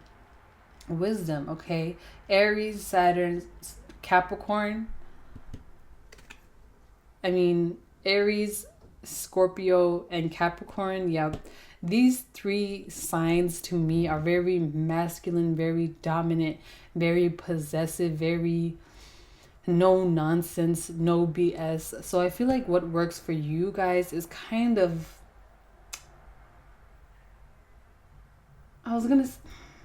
kind of like no nonsense, no BS, no fluffy shit.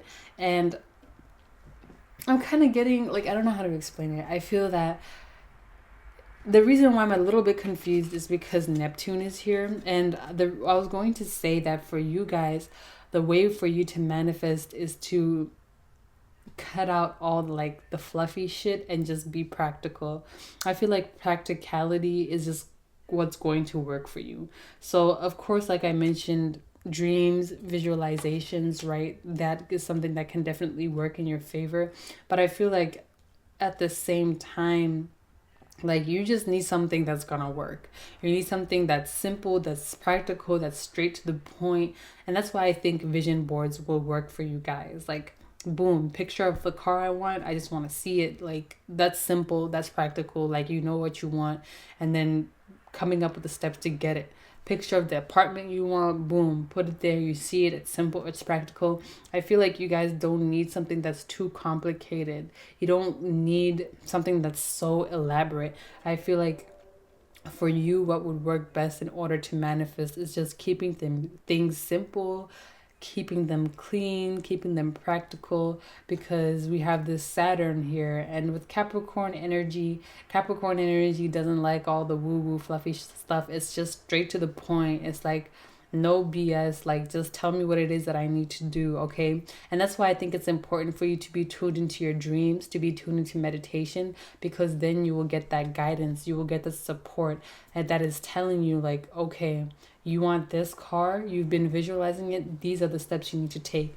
And I feel like in your dreams and your meditations, you're only gonna get one step at a time. It's not like your guides are gonna be like, okay, you need to do A, B, C, D, and E, go do it. They're gonna be like, okay, you need to do A. And then once you get A down, they're gonna be like, okay, meditate. Once you meditate, B, you need to do B. Once you do that, get it down, okay, dream. Then it comes into you to dream, point C, now you need to do that, okay? So I feel like for you guys, your method of manifestation is very methodical, it's very practical, it's very grounded, all right? So I feel like there's definitely earth. I feel like earth, water, and fire are, yeah, I'm gonna say earth and water mostly. Of course, there's this fire influence here, but we'll see with the other cards. But I'm definitely getting that practicality is very important. It's part and parcel to your manifestation abilities. All right. Last card out we have here is the ascendant, right? Like Aries. Aries rules the ascendant, which is the first house. It says outlook, worldview, mission statement, expression, affect, role, your outer self, point of view, body image, your aura, first impressions, and your likeness. Okay. So definitely, yeah, I don't necessarily, now I understand better. It's not necessarily that you have this fire energy that's helping you manifest, but it's giving me more that, like, the more in tune you are with yourself, the more you understand how you work, the better you understand who you are, the better you will be able to manifest what you want. So in order for you to manifest your goals, you need to have a good relationship with yourself. You need to have a strong relationship with yourself, your guides, your higher self, your ancestors, your spiritual team, those that are working with you, ethereal beings that are there for your highest light, love, growth, motivation, inspiration. That is who you need to be connected to, because they will provide you with the next steps. Again, with this Saturn card being here, it seems like in order for you to manifest, you really need something that's practical, that's methodical, that's not too woo-woo, that's not too fluffy. You may be a Virgo. You just like things simple and straight to the point, so you know what to do. You don't like all this mickamuckle or like this like ambiguity or anything like that. It's like you just need to have what you have, know what you know, and then do it, right?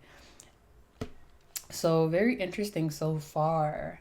So yeah, we just have water and earth here right now. A little bit of fire. We'll see more about that, because for me, Scorpio is a bit of a fiery water sign, especially given how I view Scorpio and Aries and how very similar that they are. And then we also had the ascendant, which is the first house, which is ruled by a fire sign. But yeah, let's look at the other cards and see what other messages we have for you. Ooh, we have the Empress. So we have Libra and Taurus, okay? So all this cosmicness going on in this card, it's again giving me that numinous energy. You need to be able to connect to your higher self, the Akashic records, your extrasensory perceptions, your psychic abilities. You need to connect to those things, which is that water sign energy, a bit of air energy as well. I'm gonna just say all the elements for y'all, because it's kind of giving me that. I feel like you need to have a good balance of all elements, because it seems to me right now that you're a little bit all over the place. Um, maybe not all over the place, but it seems like there's a bit of confusion around how to manifest. So you may be the type of person who does everything. Like you'll do scripting, then you'll do water manifestations, then you'll use crystals, and you'll use the moon cycles, then you'll do all these other things. But I feel like you just need something practical and simple. And in order for you to figure out what's the best way for you to manifest, and kind of know where you're going next, you need to be connected to the cosmos. You need to be connected to your higher self. And with this Empress card here, you need to be connected to yourself, your sense of self, and you need to take care of yourself. That's really awesome, guys. I feel like you have a lot of power inside you that's waiting to be tapped into. You know, you're very cosmic, you're very worldly, you may even be a star seed. And I feel like just having that connection to things outside of this three-dimensional reality will help you manifest. Ooh, then we have the Eight of Voices. Okay, letting go of fear. Maybe you have some limiting beliefs around fear. So maybe you feel like the things that you want to manifest deep down, you don't think that you deserve it. Or maybe there's a bit of self-sabotage. You need to work on some limiting beliefs that you have. So as soon as they come up, make note of them, pay attention to them, and try and figure out, okay, where is this limiting belief coming from? Why do I feel this way, and how can I transmute this energy? Because I feel like this is creating a block in your crown chakra, and that makes it hard for you to receive downloads, to receive messages, to be able to focus on your meditations, focus on your channelings, things of that nature. So whatever block this is in your air sign energy, in your mental energy, right? Because we have the voices represent the swords cards, and that's that air sign energy. Whatever block is here in your air sign energy, you need to recognize it, and approach it and figure out how to open that up so that you can receive those messages, receive those ideas as to how to move forward in order to attract your manifestations. Maybe it is just that you're not meditating enough, or that your mind is always preoccupied. If you're always on social media all the time, always on your phone, always listening to music, if your mind doesn't have the opportunity to kind of process all the thoughts that you're feeling, process the dreams, process things that have happened to you throughout the day, throughout your life even, if you don't give your mind time to process those things and you're constantly feeding your mind, that's almost like you're gonna short circuit. Like if you put too much electricity into a circuit, it's gonna burn a fuse, right? So you need to allow your mind the time to relax. This is why meditation is so important for you, pile 3. I feel like that is where you're going to get your messages. And not only that, yeah, meditation and just sleeping, dreams. I feel like for you guys, if you do too much and you're a little bit all over the place and you're very active, very fiery, I feel like you need to calm that fire energy down and tune more into that watery air sign energy, so that your body can relax, your mind can relax, and then you can calm down. I feel like resting is something that's very important for you in order to manifest or figure out how to manifest. Because if you're always on the go, that's too much masculine energy, that's too much yang energy. You need that yin energy, which is that receptivity, being able to attract, being able to accept. But if you're always doing, giving, when are you going to have time to receive? Okay, let's look at the next card.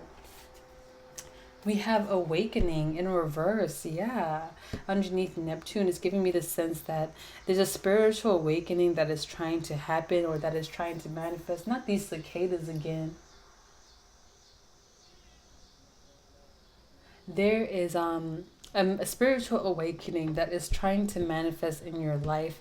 And I feel like it has to do with awakening your psychic abilities. Like I mentioned, if you're clairvoyant, that helps you visualize and manifest better. It helps you see your dreams so you know what next steps to follow.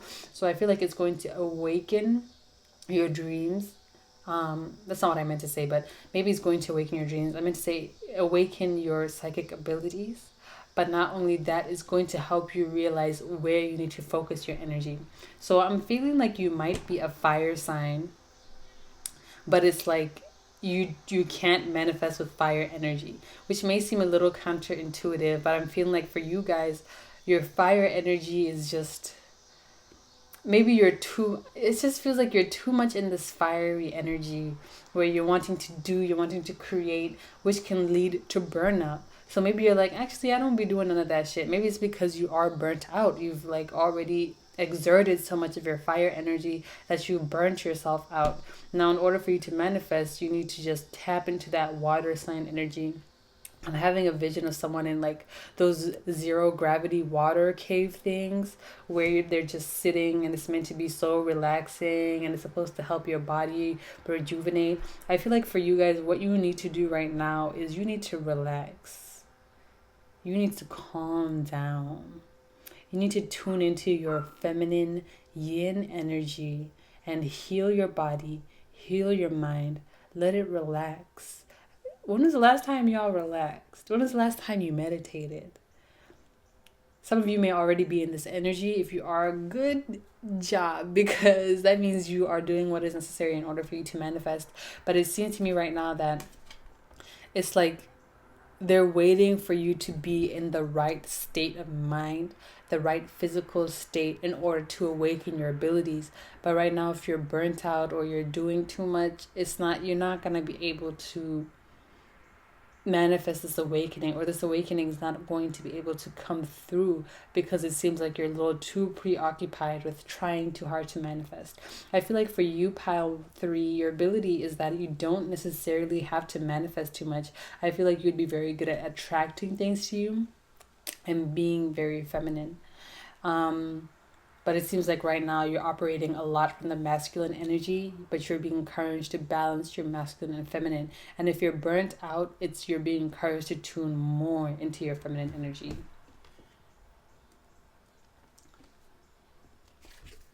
The Fool. This card has come out in every pile so far. So it seems like with the collective, there's a need to start over. And with this coming after the awakening, it's like once you have this awakening, you're going to be able to start over. You're going to be able to move forward. And it's funny that it came out under the Aries card because I consider the Fool card to be Aries, right? So you could very much be in Aries, or you have significant first house placements like your North Node in the first house. But it's giving me the sense that you are going to go through an awakening, of course, that's going to help you realize what's important. And you're going to be able to accept that and step into that new phase of your life with new eyes, with new thoughts, with new feelings. And once you do that, you're going to be able to manifest whatever it is that you want. So there's a new phase in your life that's waiting to come forth. It's waiting to come out. It's waiting to blossom. But I feel like it's waiting for you to relax first. It's waiting for you. It's like, for example, you can't heal like a broken arm, for example, if you don't go to the hospital and if you don't leave your arm alone and put it in a cast and let it heal. But once that broken arm comes out of the cast, it comes out much stronger. Now the bone is stronger. It's healed. You know how to heal the broken arm. Like, that's the example that I'm getting. Like, once you wake up from this old phase of your life and break free from old limiting beliefs, break free from thoughts that aren't helping you, you're going to be able to step into a new phase of your life where you can clearly use your abilities to manifest what you want, be that clairvoyance, clairsentience, claircognizance, whatever it is. You're going to know exactly what you need to do to manifest because you're going to be connected to these higher realms, these higher energies. So you may very well be a starseed and you're being encouraged to break out of this dense 3D reality and tap into your higher chakras in order to know what it is that you need to do to manifest. Let's see the next card. We have the Priestess, Pisces, right? Pisces is ruled by Neptune, so we have both Neptune and Pisces. Of course, we have that water sign energy again. So I feel like the element that you manifest best with is water, but you're too much in your fire energy. Fire and water are two sides of the opposite spectrum, all right? So fire destroys. It ignites, whereas water, it nourishes, it heals, it protects, I guess. I just heard amniotic fluid. Well, some of you are in the womb and the amniotic fluid is about to, break through the metaphorical womb, of course. But with this priestess card here coming out again, some of you are very psychic, but it's like you're not really tapped. I feel like it's almost like you would rather figure it out for yourself and do things the fiery way and kind of do things in a more forceful way rather than letting the messages come to you, rather than meditating and being guided as to what to do. And that is not what your guides, what your ancestors want for you. It seems like they really want you to tap in to your feminine water sign energy. They want you to be connected to your intuition, to your higher self.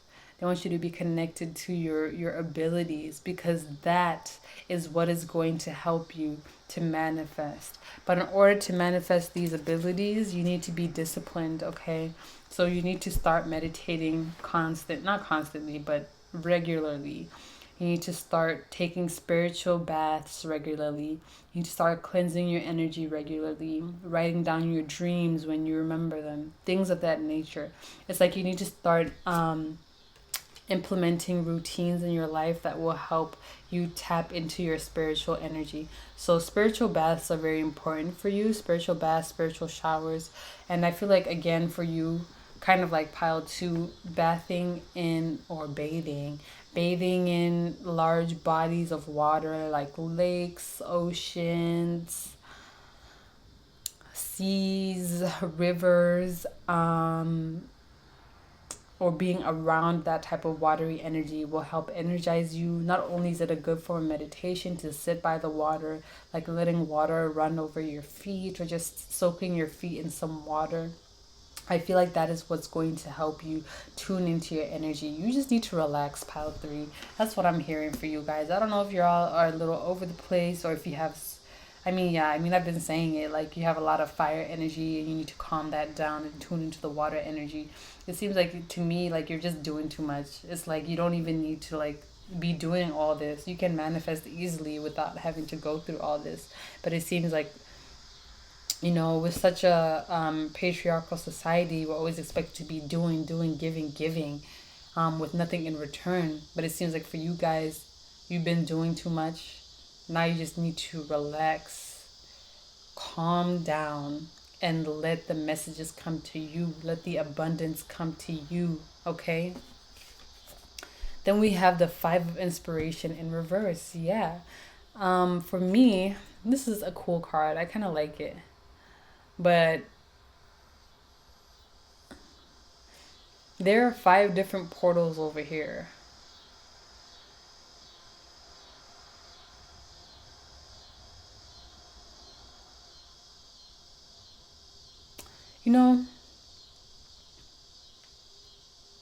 It's kind of like you have options. As you can see, there are 5 portals there, and she has the option to go through all 5 portals. They lead to different things. So it's kind of giving me the sense that, like, once you calm down, you're going to be given options.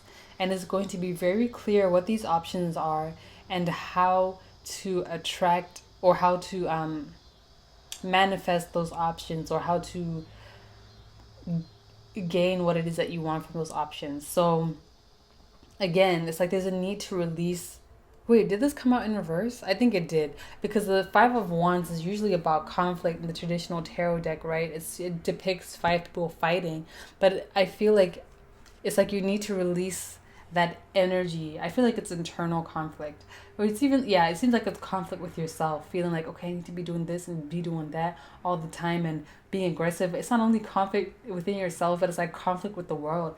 It seems to me like you're trying to fight with your guides or fight with your higher self. It's like they're trying to get you to relax, but it seems like you feel like, no, I need to be doing this and I need to be doing that. So you definitely just could be a fire sign. You may have very cardinal energy. It seems like You want to be a leader. You want to go after things. You want to take control. You want to take life by the reins and, you know, like, what is it called when you, like, I don't know, whatever. You guys know what I mean, right? But it seems like you're trying to do all that, but you guys are like, bruh, just go lie down. Just go lie down in your bed and close your eyes and breathe, and we will tell you what to do. And you're like, no, I'm going out there in the world and I'm gonna. There's a hole in my shirt, but you're like, I'm going out there in the world and I'm gonna get my manifestations, damn it. And your guys are like, bruh, can you just like sit down and shut up so that we can tell you where the manifestations are, so that you don't have to waste your energy like doing all this moot nonsense. That's what it really seems like to me. And it's like you're just being guided to stop and relax. And once you do, once you take a deep breath,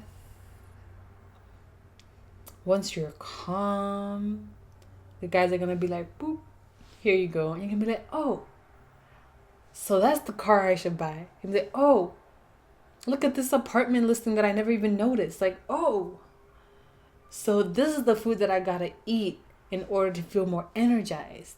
Okay, I get it now. So just be more in tune with your water sign energy. That is your intuition. That is your femininity. That is that nurturing energy. Cancer, Pisces, Scorpio, okay? Excuse me. Think about what those energies, those signs, what they embody. They embody nurturing. They embody paying attention, deep thinking, connection, psychic abilities, mothering yourself. That is what you need to do. And stop operating so much from this masculine energy. All right, let's see the other cards. Five of Cups. Five of Cups. Well, first off, you need to also stop blocking your emotions. Stop blocking your heartbreak. I feel like the reason why you operate so much from masculine energy is because maybe you have blocked some of your emotions. You have maybe ignored some of your feelings. You're being guided to revisit these feelings and allow yourself the time and space to heal. If you don't heal, there's no way to grow or to move past that ailment or that blockage or whatever it is. So with this Five of Cups, this usually denotes loss, sadness, and I'm kind of getting the sense that maybe you're not necessarily someone who knows how to deal with these feelings. And it's like once you relax, once you meditate, I'm also kind of getting the sense that because over here with this Neptune card, we have escapism. I feel like this fiery energy that you have within you, always wanting to do things, is a form of escapism, so you don't have to deal with your emotions. So it's like you focus more on the physical reality rather than focusing on your emotional health, because it's just easier. It's like, of course, this table, it's physical, it's solid, I can move it and whatever. I'd rather focus on this rather than focusing on feelings inside me that I don't know where they come from. I don't know how to deal with them. I don't know how to work with them. How do I transmute them? I feel like that's the energy that I'm getting from this card. So not only are you being encouraged to kind of stop and relax, but it seems like maybe the reason why you aren't doing that is because you don't want these emotions to come up. You don't know how to deal with them, okay? But I'm hearing that you'll be divinely guided. You will be divinely protected. You are beautiful. And there are beings out there that love you, that support you. And if you are a starseed, there are your starseed friends. Did I mention astral projecting? But I don't remember, but it just seems to me that you are being guided to deal with these emotions, because if you don't, then you're blocking your ability to manifest. Oh, then we have the Three of Cups. Five of Cups followed by the Three of Cups. This is usually very significant to me because maybe it seems like you have lost some friends, or maybe it feels like you have been ostracized from friend groups. Maybe you feel like people around you don't usually accept you for who you are. I feel like maybe in the past you were super emotional and people didn't resonate well with that, or they didn't like it so much, so you feel like you had to block your emotions to be accepted. But it's giving me the sense that maybe you kind of abandoned yourself a little bit in order to be accepted by other people, in particular these friends. But also with the Five of Cups being there, it's giving me the sense that maybe these friends abandoned you, betrayed you. It almost seems like the people around you have not done right by you, and that's why this Five of Cups is here. Those three cups that you are looking down at, that you have lost, seem to be like these ones over here. But look, you have 2 cups left behind, and those 2 cups that are left behind is you and your spiritual team, you and your higher self. Okay, you and the universe. All right, you in the universe. You are the universe, period. Okay, so it seems to me like, don't worry about the losses that you have experienced, because you have so much more to gain. Maybe some of you are trying to attract your soul tribe, trying to attract friends that aren't mean to you, friends who don't bring you down, friends who make you feel confident, friends who actually love and appreciate and support you, friends who aren't jealous, friends who are actually your friends, right? So I just feel like if you've experienced this significant loss, especially in terms of your friend groups, or someone cheated on you, it's like you need to deal with that emotional feeling, because it's blocking your heart chakra, and thus it's blocking your emotions. And your emotions are how you manifest. Your feminine energy is how you manifest. And that is what you need to tune into more and accept and appreciate. Ooh, we have the Four of Wands. Yes, stability is coming through. I feel like you guys need to be in an environment where you are safe in order to be able to tap into this energy. So maybe where you stay right now, you don't feel safe, you don't feel protected, you feel like it's not for you. Maybe you want to leave. Again, with that escapism, I feel like there's something about your environment that's a bit unstable. And because it's unstable, it's like you don't feel like you can be yourself, or you don't feel like you can be safe, or that you can tap into who you actually are. So pile 3, I'm getting that you need to work on your stability, or find a place where you feel safe, find a connection where you feel safe, and avoid them like the plague if they make you feel safe, if they make you feel unsafe, if they make you feel unworthy, if they make you feel unprotected. I feel like that's a form of psychic or spiritual attack towards you, because if you don't feel safe, then you're not going to be able to tap into your abilities. You're going to be like focused on the escapism part, focused on trying to protect your physical self rather than your emotional self. Okay, so focus on your stability. Try and make yourself feel safe, try and make yourself feel protected by any means necessary, because that is what's going to elevate your energy and help you feel like you can release. We have the Six of Swords. Yep, like I said, releasing, moving on. You need to move on from the things that are blocking you. And it seems like what may be blocking you is friends who aren't for you, and an environment that does not make you feel safe. Those 2 things I feel like are what is blocking your manifestation around this time. Okay, it just, yeah, I feel like the people around you in your environment, there's something about it that's just not, it's not resonating with your spirit. Therefore your energy is blocked, and it's making it harder for you to attract what you want. Or even if you're not in the situation right now, if you are ever in a situation where you do not feel safe, or you are around people who are not supportive of you, you should be cognizant of that and realize that that can contribute to the difficulty of your manifestations. And you need to move on and move away from that if ever you find yourself in those situations. We have the Nine of Wands in reverse. Yep, wounded warrior. Kind of with this Five of Cups, you need to heal. You need to release. You may have that Sagittarius energy. It just gives me the sense that you've been through a lot and you have to process it. I'm just getting the sense that you guys probably have not processed a lot of pain, a lot of emotional trauma that you have been put through. And that's why you're focusing so much on this physical reality, because the emotional reality may be too difficult to face. all I have to say is this. Pile 3. You should focus a lot of your energy right now on healing and on resting.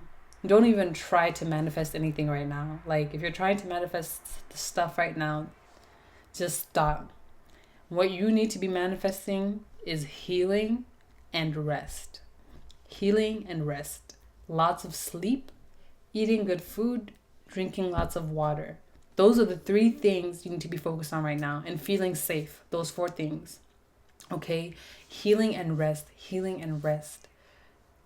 That is what you need right now. If you want to manifest abundance, if you want to manifest big things, before you can do that, you need to heal and rest. Connect to that feminine energy. That is where your power lies. Okay? And let's look at the last card. Temperance in reverse. Again, Sagittarian energy. So it could be an Aries, Leo, Sag. There's divine timing at play here. You're supposed to be your best version of yourself, but it seems like that's not where you're at right now. I feel like things are still being worked out. Things are still being alchemized. But as long as you continue to work against your guides and not work with your intuition, then it's not going to work out for you easily. I feel like you guys, again, like I mentioned, it seems like you may try all these different manifestation techniques and none of them work. But the reason why is because you need to heal and rest. The Temperance card is about healing. This angel is divinely healing. It cleanses out all the negative and invites in all the positive. We have these 2 cups here, right? Those are the 2 cups that are left. It's like you're focused on this loss, yet there is healing happening right here with the Temperance angel. And you're not focused on that. And as long as you're focused on this loss, it's going to take longer for this healing to manifest. So what you need to focus on, pile 3, is your healing. You need to focus on healing your heart, healing your feelings, your emotions, and again, tapping into your feminine yin sign energy. You manifest best with water. You manifest best with your psychic abilities. You manifest best with meditation. You manifest best when you remember your dreams. You manifest best when you are healed, when you are healthy, when you are well rested, and when you are calm and when you are relaxed. Not when you're in this agitated, fiery feeling like you have to do everything, energy all over the place. That may be the energy that you have if you are a fire sign, but that is not how you can manifest. So you need to learn how to work with your water sign energy. I just heard water rising. So some of y'all may be water risings. Oh, wow. So, wow. That was very intense, pile 3, but that is all that I have for you. Thank you so much for tuning into my frequency. If you're interested in winning a free reading, make sure to comment down 3 heart emojis for me below. Comment down some blue hearts, okay, for that water energy. Let's get that water energy started, okay? After this, you need to lie down and take a nap. No music, no meditation music, no phone, no nothing. Just lay there, close your eyes. Listen to the sound of your breath, okay? I love you so much, pile 3, and I will see you in the next one. Bye. Pile 4. Last but not least, let me put on my incense. It's basically done anyway. If you chose this clear quartz crystal, this is going to be a reading. Let's see. Oh, I am so glad. The other readings, this is the longest, most detailed reading I've ever done, like 40 minutes per pile. I am exhausted, but I'm ready for y'all, pile 4. My energy is back up, so y'all have good energy. Let's see what elements you manifest with. First card we have is the Ascendant Outlook. So it may be fire because Aries rules the first house. We also have Worldview, Mission Statement, Expression, Affect, Outer Self, Point of View. I just feel like the more confident you are in yourself, the more you love yourself, the more you are who you are, the more you believe in yourself, the easier it will be for you to manifest. I think that goes without saying, to be honest. And that can apply to everybody. The more they believe in themselves, the easier it is to attract and manifest. And the more you stay in a high vibrational energy, which I feel like you guys are, because I was really drained by the end and start of pile 3, but now I'm feeling more high energy. So I think that just having a good relationship with yourself, pile 1, pile 4 is going to be how you manifest. But also, I feel like elements, fire is an element that you can manifest very well with. But let's see what else we have here. We have the 5th house, passion. Yep. So you could be an Aries, Leo, Sag. 5th house is all about creativity. So I feel like for you, pile 5, pile 5, pile 4, with this 5th house being here, that Leo energy, the way that you manifest is through using your fire or your creative energy. So, for example, not these cicadas again. Like, they will be quiet and then all of a sudden they'll start making noise. I think they're here to let me know, we on point. Like, y'all on point. They're like, yeah, pile 4. Like, yeah, pile 4. Like, I like this. This is so crazy because I was literally drained in the last reading. I was like wanting to take a nap. But that's because pile 3 had some issues with like overexerting themselves and burnout. So I think I was definitely tapping into that energy. But enough about pile 3. This is about you, pile 4. And the way that you manifest is by using fire energy or creativity. So for example, if some of y'all are musicians or you're writers or you're paintings, or you're paintings, wow, or you're painters, I feel like, for example, let's say you're a painter or you create digital art. You can manifest by you painting your own vision board and painting the images. Or if you're a musician or a writer, scripting, writing a short story about you in a certain situation that you're trying to manifest, writing a song and then singing it, repeating it, rapping it over and over again, that has, the messages that you want. For example, Flo Milli and Young Baby Tate, I am healthy, I am wealthy. Singing a song like that, writing a song like that, writing down poetry, painting, sewing, whatever it is that you do. I feel like working with your hands. I'm also hearing gardening or seeing gardening, but I feel like working with your hands or exercising your creativity is a great way to manifest. Maybe even playing games. For example, if some of y'all play The Sims, download some custom content. Maybe you want to like redesign your wardrobe. Download some custom content of things that you would actually wear in real life. Put it on your Sims, see how it looks, and then find clothing items like that look like that in real life. So whatever it is that you do, always approach it from, whatever it is that you're trying to manifest, always use your creativity, whatever creative talent that you have, use that to manifest, because your creativity is where your power lies. Okay, period. Performance, entertainment, creativity, love affairs, passion, pleasure, humor, romance. I feel like some of you also manifest best when you're in a relationship or when you feel an abundance of love. Of course, love is the highest vibration there is. Love, happiness, faith, bless. Whew. Y'all have some good energy, pile 4. I'm like, who are you? Who are you? But yeah, let's see. Let's see. We have the numinous mystery. Okay, this card has been showing its face a lot. So again, you may have some psychic abilities. I feel like you may be clairvoyant, or you use your psychic abilities in order to assist with your creativity. All right. So I feel like elevating those or improving those skills will help you manifest what it is that you want.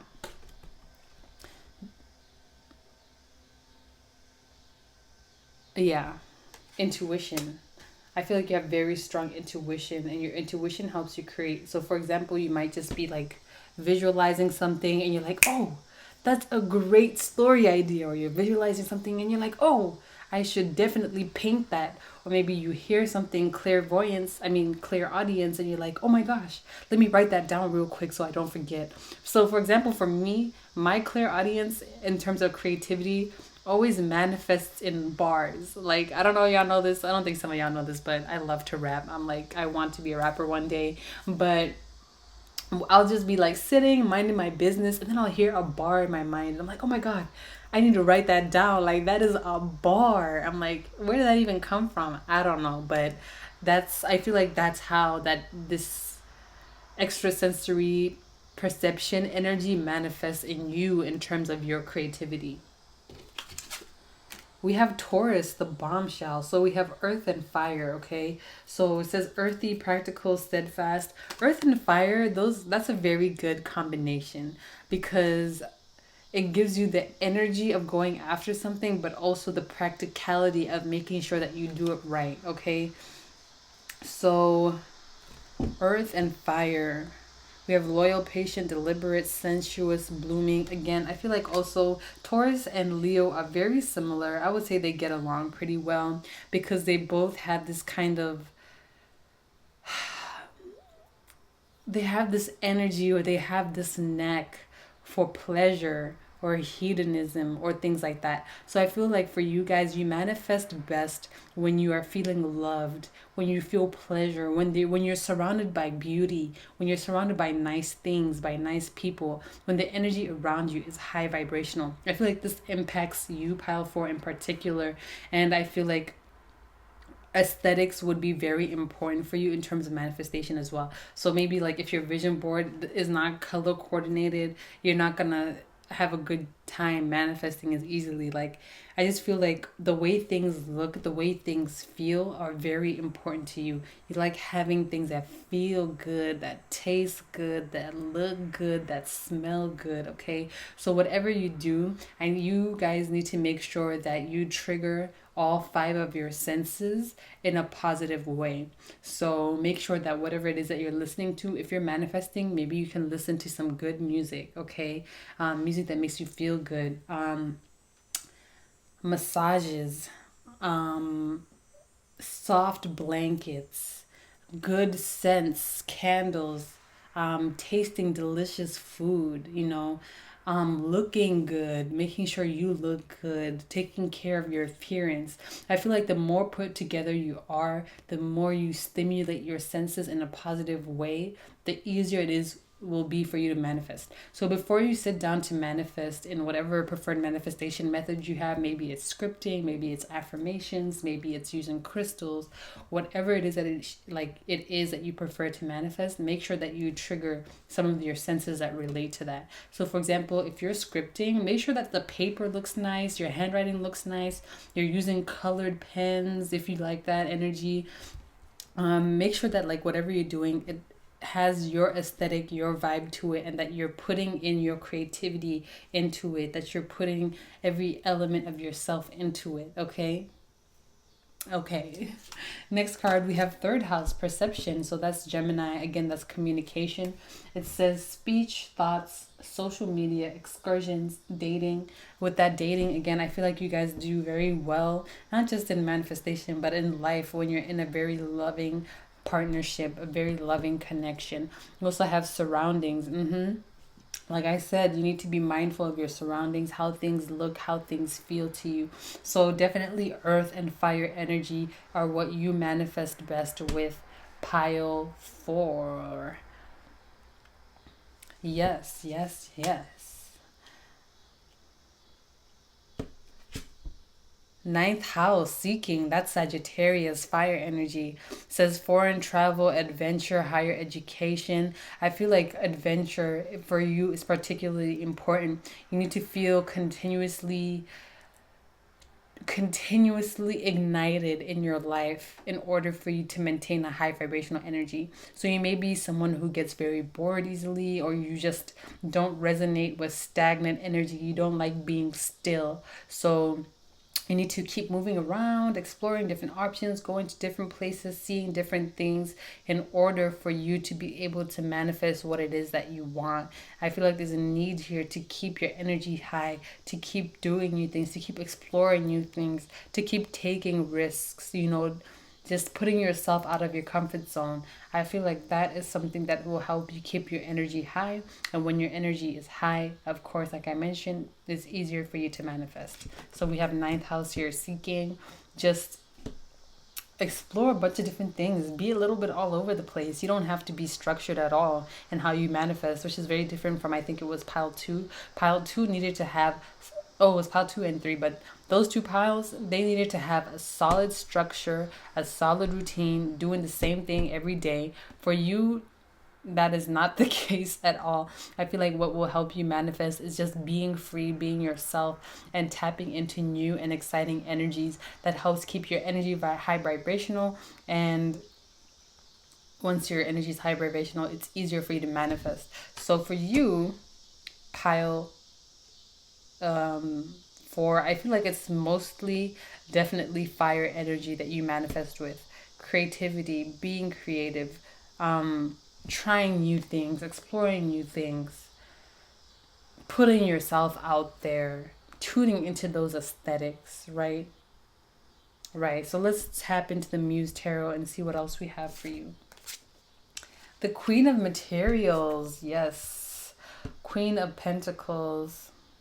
Again, this is giving me that energy because the Queen of Pentacles, this is giving me like pre-Empress, like Taurus, Venusian energy. The Queen of Pentacles to me is the woman who has, well, it doesn't have to be a woman, but it's the person who has their shit together. They have their money, but they also make sure to take care of themselves. This card is all about taking care of yourself. It's about nurturing yourself, giving yourself what you want in terms of life and home. It's like choosing yourself and having a good balance of work and home life. So I feel like the more you take care of yourself, again with that Taurus second house energy, the easier it will be for you to manifest. Yes.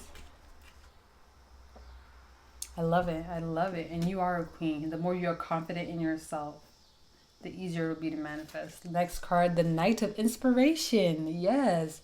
Underneath the 5th house, that's that fiery, fast-moving, passionate energy, right? So you guys are very, very good at manifesting things quickly, okay?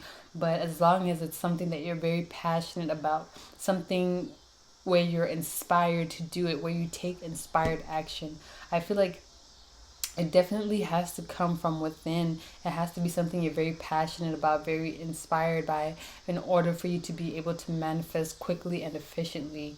I feel like it needs to be very in alignment with your heart's desires and your own desires and perceptions, which is kind of like with this ascendant card here as well. It says, where is it? Like your worldview, your mission statement. Like, what is your mission statement as a person? What do you want? What do you want to accomplish? What do you care about? Knowing those things will help you manifest more efficiently, because then you can manifest in line with your mission statement. We have the Strength card here, so you may definitely be a Leo. The more courageous you are, the more confident you are, the more you put yourself out there. I feel like your manifestations manifest well when you are well received by other people, or when you feel like you're well received by other people. So I feel like for some of you, OMG, I just heard attention whores, but you don't have to be an attention whore, but it's just funny. But it's kind of giving me the sense that the more popular you are, the more people are attracted to you, the more people like you, the more people who are around you. I feel like you feel more confident in yourself. So that makes it easier for you to manifest. So try not to get your ability or your strength from other people or from other people's attention. But it seems like with this 5th house here and the Strength card, you probably have that star energy. You're probably meant to shine. You're probably meant to be out there, right? But it just seems to me like the more popular you are, the more people perceive you to in a positive fashion, the more confident you feel in yourself, and the more confident you feel approaching certain tasks or manifesting certain things, or just even being yourself. Ooh, almost dropped it. Yes. Next card, we have the Hermit in reverse. Yeah. Especially with that third house, that Gemini card coming out. I feel you guys are social beings. I feel like the more you interact with other people, there's something here about your interactions with other people that can influence your manifestations. Like I mentioned again, if you're in a loving, passionate relationship or even a friendship, any connection that feels supportive to you, it's like you initially become stronger because you know you have that person's support, you have that person's love, you know that person is by your side, they guiding you, they watching you, they loving you from the from the sidelines. Did y'all hear that? Was that a dog? It's probably a small ass dog. But yeah, with the Hermit card being in reverse, it's like you don't necessarily want to be alone, or you just do better when there's people around you.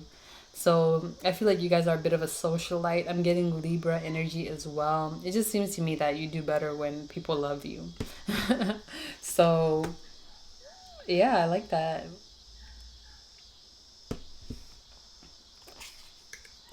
We have this Nine of Voices, aka the Nine of Swords. Very interesting. I feel like you guys try your best not to let things let you down. So I feel like if you have like haters or some people come at you with negative criticism that you didn't ask for, it's like you try your best to brush it off, which is really good. So kind of like how I mentioned, you do better when people perceive you positively. Try your best not to be brought down by negative people who try to just bring you down for the sake of bringing you down. A lot of people be hating on Leos for no reason, or because they seem like they're so bold and out there and the center of attention. But really, Leos has some of the biggest hearts in the zodiac. They're very caring people. They love to share, and they love to be in abundance and radiate that abundance to other people. So people try to bring Leos down. Even if you're not a Leo, there is a strong Leo energy here with the fifth house and the strength card. So this card for me is more advice for you guys, that try your best not to be brought down by the haters, the naysayers, anybody who's trying to make you seem like you're not all that, even though we know very well that you are in fact all that. Okay, don't let these people bring you down, because words hurt, words cut deep. But for you, you are divinely protected, so try to protect your energy so those words just bounce off your skin. You don't gotta internalize them and they just fly away. You transmute it, be like, okay, I believe, that's how you feel, but I'm not going to internalize those feelings, because I feel very highly about myself, and there are all these other people who feel very highly about me. So your negativity and your negative opinions are not going to affect me. Ashe, I am protected. Yes, poo. Poo. I meant to say period, poo.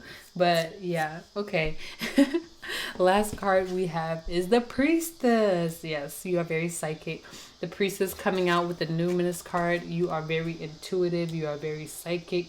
Trust your intuition. Your intuition will never steer you wrong. So just know that whenever you get this niggling feeling, whenever you get a thought, whenever you get an inspiration, I feel like when inspiration hits, you should act immediately, and that is the best way for manifestation to come to you quickly. I feel like your inspiration is not just like random inspiration, is divinely guided. Okay, so whatever you do, pile 4, if you feel inspired by something and you have the ability to take action right away, do it. Even if it's just for 2 minutes or 5 minutes while you write down the idea, or put it in a calendar event, or whatever it is that you need to do in order to remember and start acting on that and get that momentum going.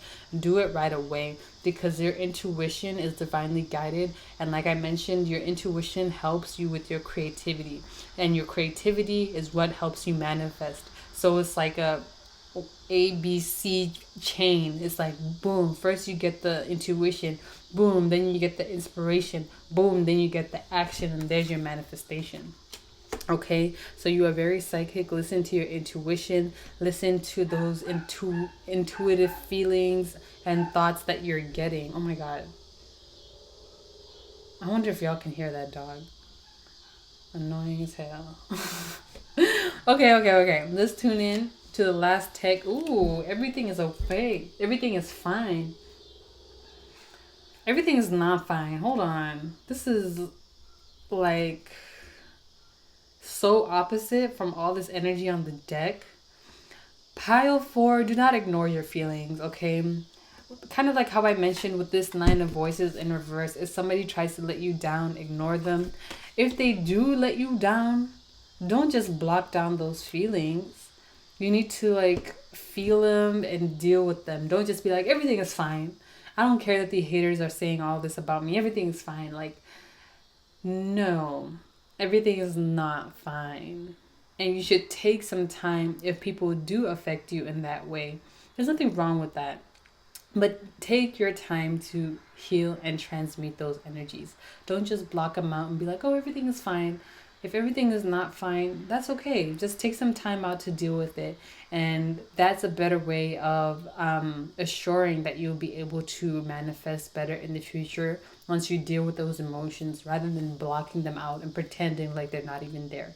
Because if you don't deal with negative energy, it's just going to sit in your energy centers like your solar plexus, definitely your solar plexus for you guys, and your sacral as well. So just deal with those energies as they come. Don't pretend like everything is fine when it isn't, okay? Okay. Next card we have is the 5 of Swords. Yep.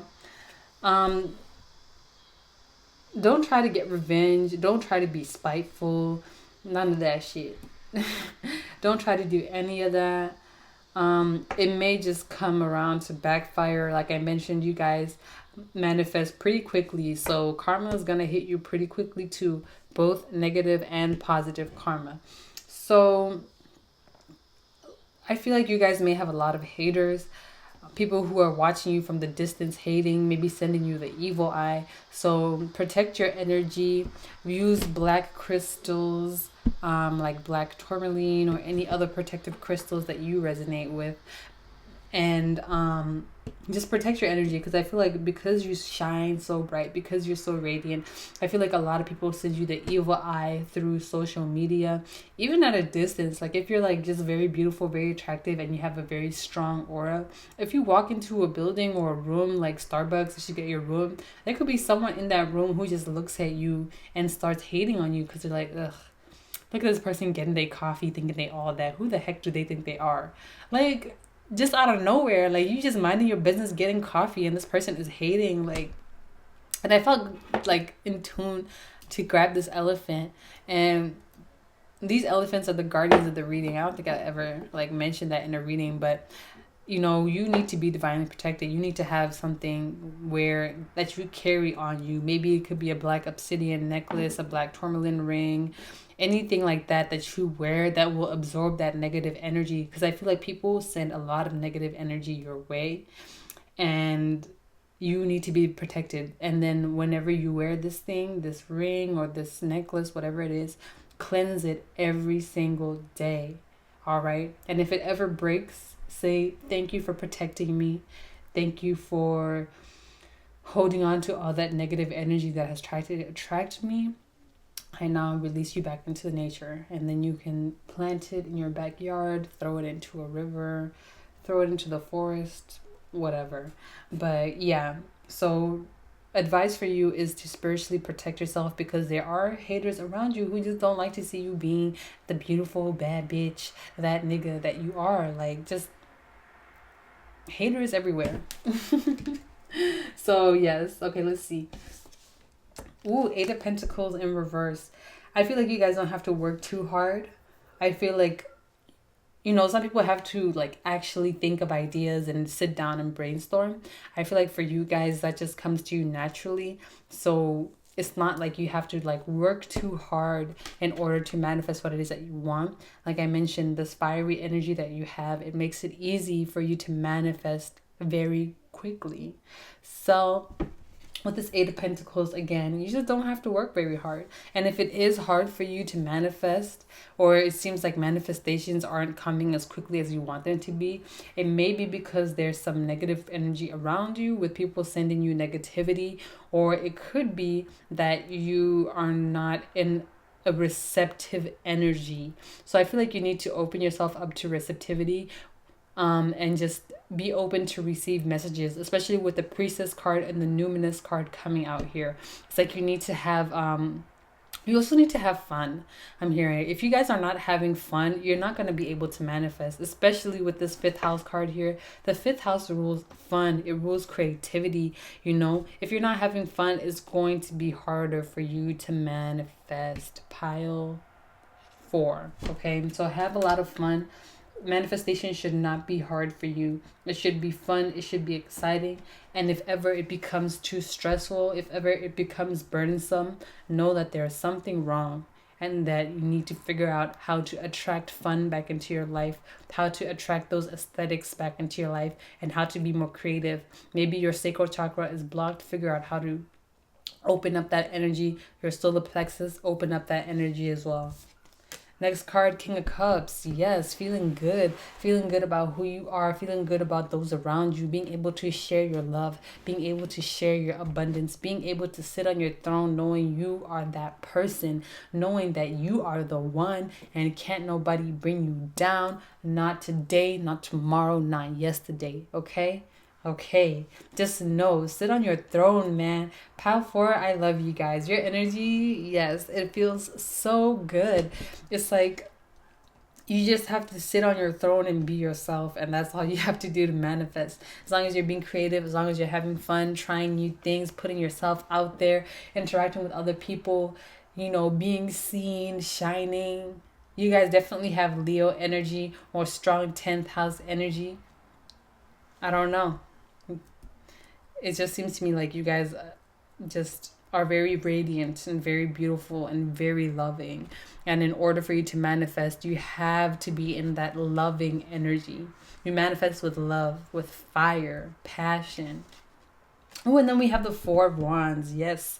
So stability as well. I feel like maybe some of you are trying to manifest stability right now. I think being in a stable environment, of course, will definitely help you.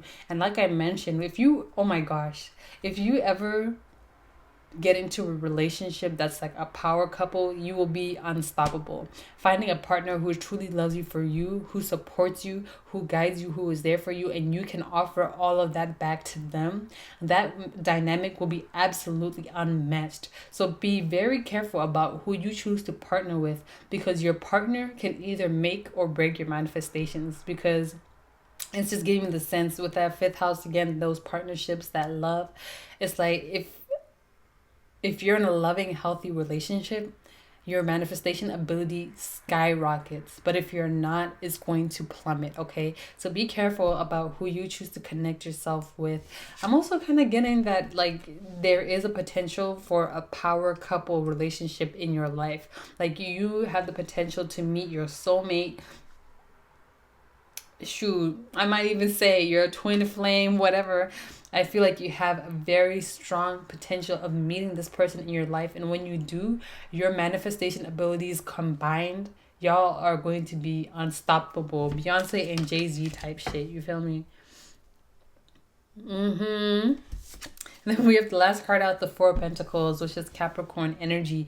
Never hold on to something too long, okay?